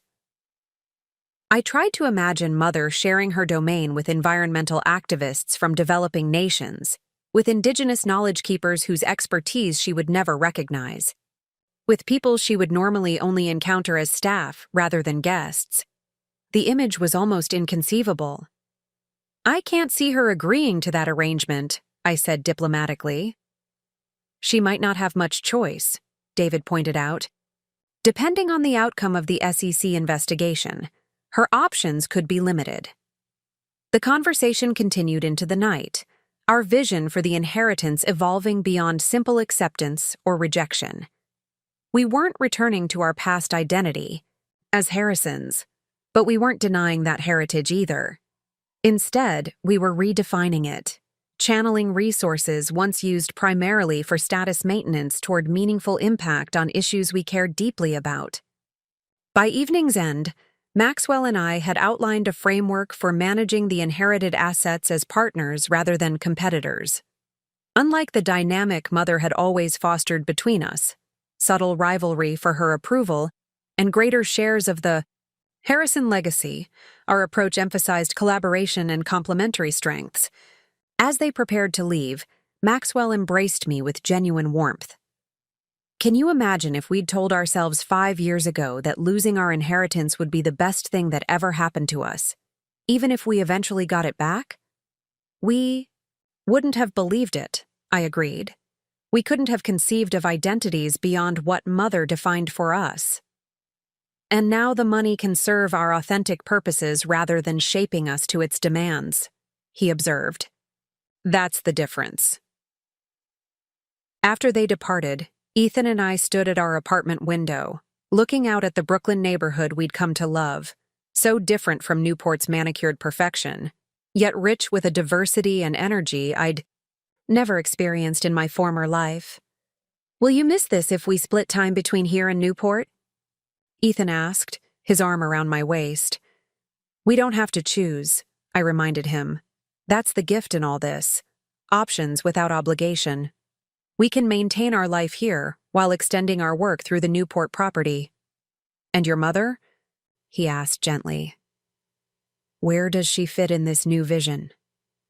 I sighed, considering the question that had been hovering at the edges of my thoughts.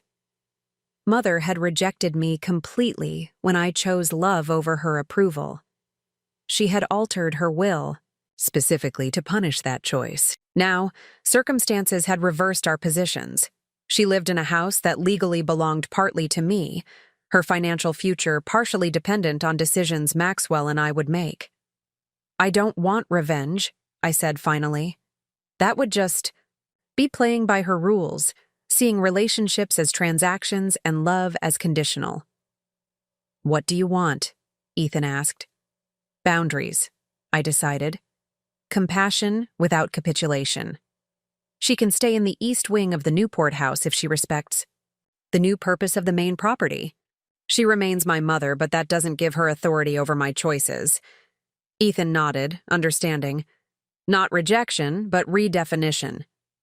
"Exactly," I agreed. "The same approach we're taking to the inheritance itself. We accept it without being defined by it. We use it according to our values, not the expectations attached to it." As we prepared for bed that night, I reflected on the journey that had brought me to this unexpected juncture. 5 years earlier, Mother had changed her will when I married the wrong guy, leaving everything to Maxwell. That decision meant to punish me for choosing love over legacy had instead liberated me to discover who I truly was, beyond the Harrison name and fortune. Now, through Father's posthumous intervention, the inheritance had partially returned. But I was no longer the person who had left Newport seeking approval and identity. I was Olivia Reeves, wife, co-founder, advocate, with values and purpose independent of financial status. The most valuable inheritance, I realized as sleep approached, wasn't the money or property that had unexpectedly returned to us. It was the strength, clarity, and authenticity we'd developed when those external trappings were stripped away. That was the legacy no one could ever disinherit us from. The understanding that true wealth lies not in what you own, but in who you become when everything else falls away. Transforming the Newport mansion from a symbol of old money exclusivity into the Adaptation Alliance Global Center required months of careful planning. Architects presented designs that preserved the historic character of the house while adapting spaces for new purposes: conference rooms, collaborative workspaces, accommodations for visiting community leaders, and multimedia facilities to document Indigenous environmental knowledge. Through it all, Mother remained in the East Wing, a silent presence during planning meetings, her displeasure evident in her rigid posture and tight smiles whenever we encountered her. She had accepted the arrangement not out of enthusiasm but necessity. The SEC investigation had resulted in a substantial settlement that had significantly reduced her personal assets, while professional restrictions now prevented her from managing financial interests. 6 months after our unexpected inheritance, I found myself standing in what had once been the mansion's grand ballroom, now transformed into a light-filled central gathering space. The crystal chandeliers remained, but the gilt-framed portraits of Harrison ancestors had been replaced with stunning photography from communities we worked with: coastal villages building floating gardens in Bangladesh, Indigenous fire management practices in Australia, water conservation systems in Kenya. "What would Grandmother Harrison say about this?" Maxwell mused, joining me as I supervised the installation of a digital mapping table that would display climate vulnerability data. "She'd be horrified," I admitted, remembering our formidable grandmother who had considered the ballroom sacred space, reserved for debutante presentations and charity galas where guest lists were scrutinized with genealogical precision. "But, Father?" Maxwell asked, his tone softer. I considered this.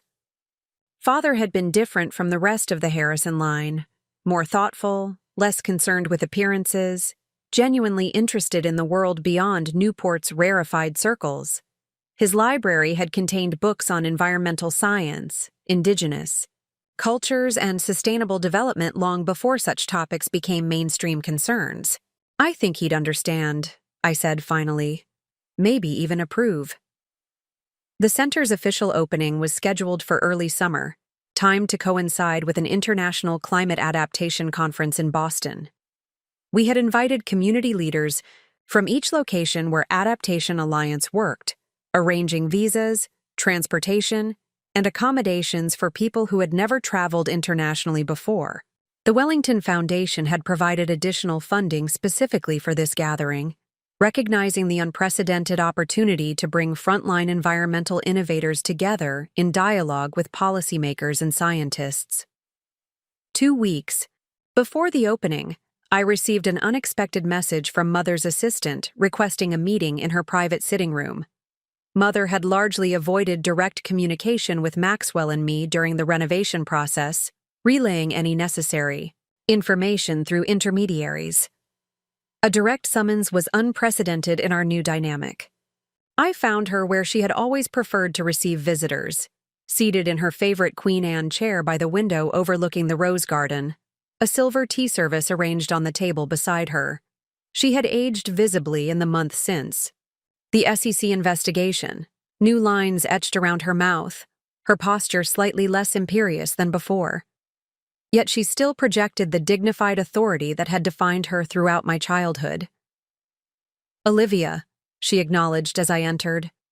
"Thank you for coming." "Mother," I replied, taking the seat she indicated opposite her. "Is everything all right?" She poured tea with practiced precision, the familiar ritual seeming to steady her. "I've been observing the preparations for your center," she said, handing me a cup. "It appears to be nearing completion." "Yes," I confirmed. "We open in 2 weeks. Leaders from 12 countries will be arriving next week for preliminary workshops." She nodded, absorbing this information. "And will they be staying? Here? In the house?" "In the guest wing," I clarified. "The rooms have been renovated to accommodate them comfortably." A flicker of something, distaste perhaps, or resignation, crossed her features before she carefully masked it. "I see. And what exactly will they be doing during their time here?" I explained the center's purpose more fully than I had before, describing how community representatives would share their innovations, document their approaches, and collaborate with each other while connecting with resources to expand their work. As I spoke, I noticed Mother listening with unexpected attentiveness, occasionally asking clarifying questions that suggested actual interest rather than mere politeness. "These people," she said when I finished, "the ones coming from these various communities, they're experts in their field? Professionals?" I understood the subtext of her question. Were these visitors people of standing, individuals worthy of the Harrison Mansion according to her hierarchical worldview? "They're knowledge holders," I explained carefully. "Some have formal education, others possess generations of traditional ecological wisdom. All have developed practical solutions to environmental challenges affecting their communities." Mother sipped her tea, considering this. "And your husband, what role does he play in all this?" The slight hesitation before "husband" didn't escape my notice, but her willingness to acknowledge Ethan at all represented progress. "Ethan is our visual documentation lead," I explained. "His photography and film work helps communities share their innovations with wider audiences. He's training local documentarians to capture their own stories." She nodded again, her expression unreadable. We sat in silence for several moments, the only sound the delicate clink of china as she returned her cup to its saucer. "I've received an invitation," she said finally, "to the opening reception." "Yes," I confirmed. "We included you on the guest list, as a resident of the property and as my mother." The acknowledgement of our relationship, strained as it was, hung in the air between us. "I've been considering whether to attend," she continued. "It would be unusual for me to be present as a guest rather than a hostess in what was once my home." I recognized the complexity behind her statement, the loss of status, the reversal of roles, the public acknowledgement of changed circumstances. "It's still your home," I said gently. "The East Wing remains your private residence for as long as you wish. Your presence at the opening would be meaningful." She met my gaze directly for perhaps the first time since my return to Newport. "Would it?" I rather thought you and Maxwell would prefer I remain out of sight. A relic of the old regime, so to speak. The surprising self-awareness in her comment caught me off guard.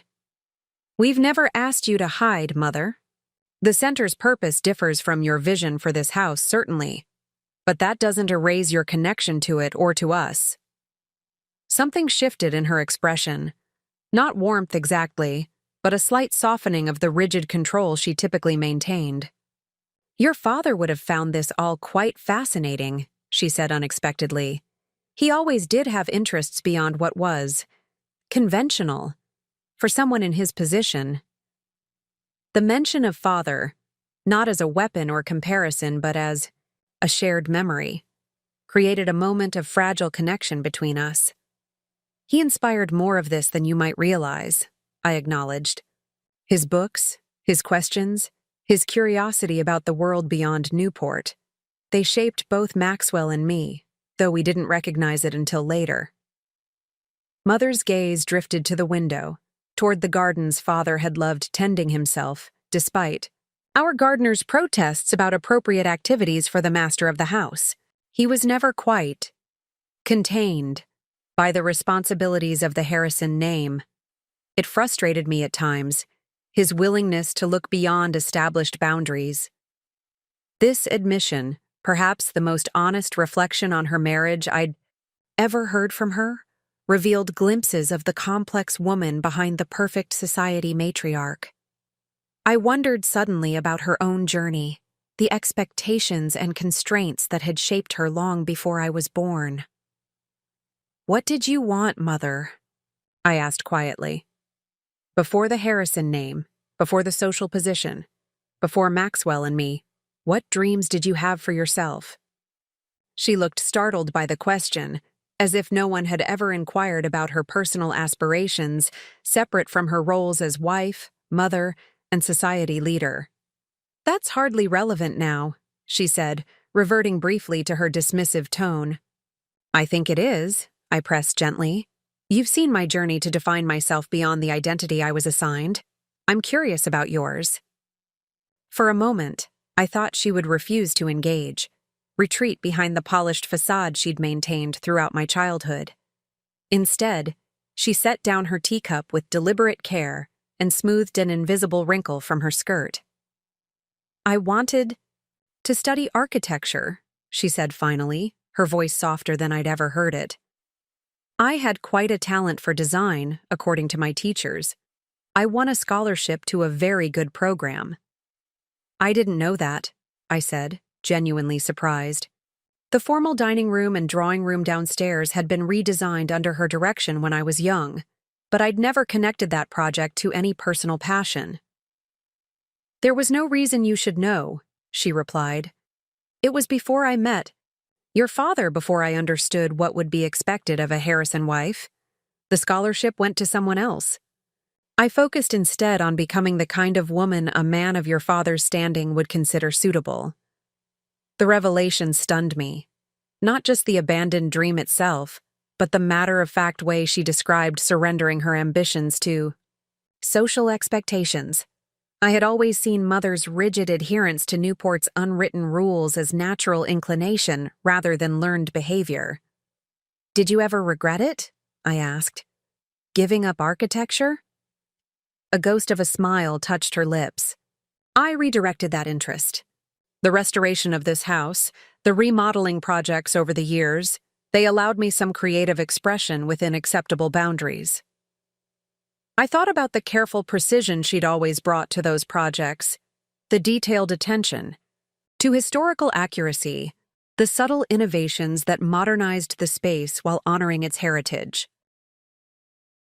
What might she have created with formal training and cultural permission to pursue her talent professionally? Perhaps, I suggested carefully, you might consider consulting on historical aspects of the center renovation. There are several spaces where we're trying to balance preservation with new functionality. She regarded me with surprise, clearly not expecting such an invitation. You would welcome my input? After everything? Your knowledge of this house and period architecture is valuable, I said truthfully. And yes, despite everything, you remain connected to this place and to us. Something unspoken passed between us. Not forgiveness exactly, nor reconciliation in any complete sense, but a tentative acknowledgement that the rigid opposition of our positions might not be permanent or absolute. "I will consider it," she said finally, "and I will attend the opening reception." As I left her sitting room, I felt a strange sense of discovery, as if I'd glimpsed a different woman behind the mother I'd spent decades alternately pleasing and defying. Her revelation about abandoned architectural ambitions couldn't excuse her subsequent coldness or conditional love, but it added dimension to the flat portrait I'd carried of her. The week before the center's opening brought a flurry of activity as community representatives arrived from around the world. Seeing the Newport mansion through their eyes offered yet another perspective on my childhood home. What had seemed normal to me, the scale, the ornamentation, the sheer excess of space, appeared extraordinary to people from communities where entire families lived in dwellings smaller than our kitchen. "Your family lived here alone?" asked Priya, a brilliant young woman from coastal Bangladesh who had developed floating agricultural platforms that rose and fell with increasingly unpredictable flood levels. "Just the four of us," I confirmed, "plus household staff." She nodded thoughtfully, running her hand along the marble fireplace in what was now a collaborative workspace. "So much resource concentrated in so few hands," she observed without judgment. "Like my country's challenges in miniature." Her comment stayed with me throughout the day, a simple articulation of the wealth inequality I'd taken for granted throughout my childhood. The Harrison fortune hadn't appeared excessive within Newport's rarefied context, where similar mansions lined Bellevue Avenue and conversations about yacht maintenance were casual dinner topics. Now, hosting people whose communities faced existential threats from climate disasters, the disproportionate distribution of resources became impossible to ignore. Yet rather than simple guilt or defensiveness, I felt growing conviction about our decision to repurpose this symbol of concentrated wealth into a center for environmental justice. The mansion's transformation paralleled my own journey, from passive inheritor to active creator, from privileged insularity to global connection. The opening reception brought together an unprecedented mix of people in the Newport mansion's grand spaces. Environmental activists conversed with policy experts beside the ornate fireplace where Mother had once vetted potential suitors. Indigenous elders demonstrated sustainable farming techniques in the conservatory where Newport society had once taken tea. Community leaders from frontline climate disaster zones shared strategies in the library where Father had taught me to read. Throughout the evening, I watched Mother navigate this unfamiliar social landscape. She had dressed formally, as always, in a tailored blue suit with the restrained elegance that had been her signature in Newport circles. Initially, she remained at the periphery, observing rather than engaging, maintaining the slight distance of a proper hostess, even though she no longer held that role. Then something unexpected happened. An elderly gentleman from a remote Alaskan community approached her, admiring the architectural details of the drawing room's ceiling. I tensed, anticipating Mother's reflexive dismissal of someone so far outside her social sphere. Instead, I observed her explaining the restoration work she had overseen decades earlier, pointing out particular features with unmistakable knowledge and subtle pride. From across the room, Maxwell joined me in watching this interaction. "Is that Mother actually connecting with someone?" he murmured, equal parts amused and astonished. "Apparently, his village is working to preserve traditional building techniques while adapting to permafrost thaw," I explained. He recognized her expertise in historical preservation. "Common ground in unlikely places," Maxwell observed. "Who would have thought?" As the evening progressed, I noticed Mother engaged in several more substantive conversations, primarily about architectural elements of the mansion, but occasionally expanding to the adaptation strategies being presented. She maintained her characteristic reserve, but there was something different in her demeanor. A quality of attention I hadn't witnessed before in her interactions outside our social class. Near the reception's conclusion, Margaret Wellington approached me, champagne flute in hand. "Congratulations, Olivia," she said warmly. "What you've created here is truly remarkable, not just the center itself, but the convergence of perspectives it represents." "Thank you," I replied. "We couldn't have done it without the Wellington Foundation's support." She smiled, glancing around the room where unlikely connections continued to form across cultural, economic, and geographic boundaries. "Your journey has been extraordinary, you know. From Harrison heiress to disinherited rebel to visionary leader, all while refusing to be defined by either your privilege or its absence." Her observation captured something essential about the path I'd traveled. I had to lose the inheritance to discover what really mattered, I acknowledged, and when part of it unexpectedly returned, that clarity helped me use it purposefully rather than be used by it. "That's the wisdom most wealth inheritors never acquire," Margaret noted. "They're either trapped by golden handcuffs or rejecting privilege without building anything meaningful in its place. You found a third path, transformation rather than acceptance or rejection." As the reception wound down, I found myself momentarily alone in what had once been Father's study, now converted into a digital storytelling lab where community partners could create multimedia presentations of their environmental innovations. The room retained his desk, the massive mahogany piece where he had taught me about investment principles and encouraged my interest in global affairs. "Your father would approve," Mother said quietly, appearing in the doorway. "Of all this." I turned, surprised by her presence and her comment. "You think so?" She entered fully, her gaze taking in the technology that now filled the space while noting the preserved elements of Father's domain.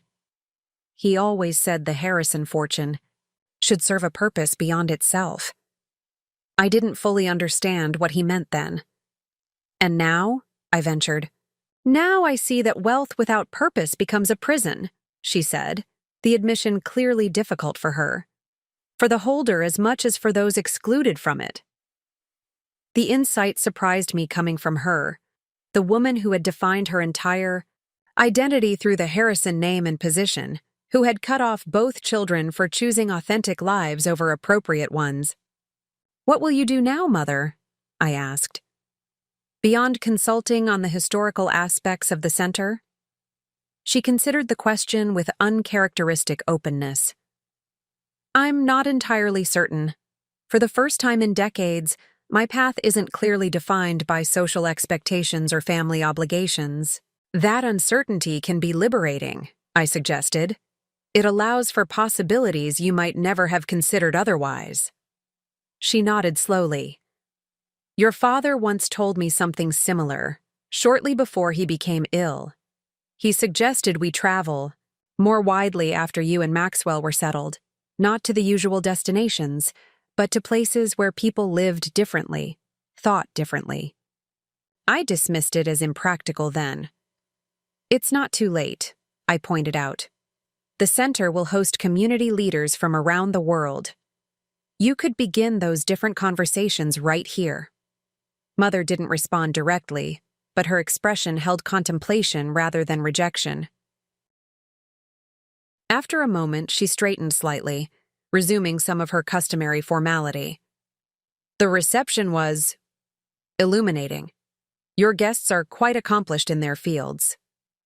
Coming from her, this represented extraordinary acknowledgement of people she would previously have considered beneath notice. Not warmth exactly, not full acceptance, but a window opening where there had once been only walls. "Thank you for attending," I said simply. "It meant something, your presence here." She nodded once, then departed with the measured dignity that had always characterized her movements through these rooms, leaving me to reflect on the subtle shifts in our relationship. Not reconciliation in any complete sense, but perhaps the Beginning of mutual recognition across the divide of divergent values and choices. The following morning, as community representatives gathered for the center's first official working session, I found myself standing on the mansion's wide front steps, watching the sunrise illuminate Newport Harbor in the distance. Ethan joined me, coffee mugs in hand. "Penny for your thoughts," he said, passing me a steaming cup. I smiled, accepting both the coffee and his presence beside me. "I was thinking about inheritance," I said. "Not just money or property, but the less tangible legacies we receive and pass on." "And what conclusion did you reach?" he asked. "That true inheritance isn't what's given to us, but what we choose to carry forward," I reflected. "From all that my parents bestowed, intentionally or not, I've selected certain elements to integrate into my own identity while leaving others behind. Father's curiosity and sense of purpose. Mother's determination and attention to detail, if not her rigidity." Ethan nodded, understanding as always.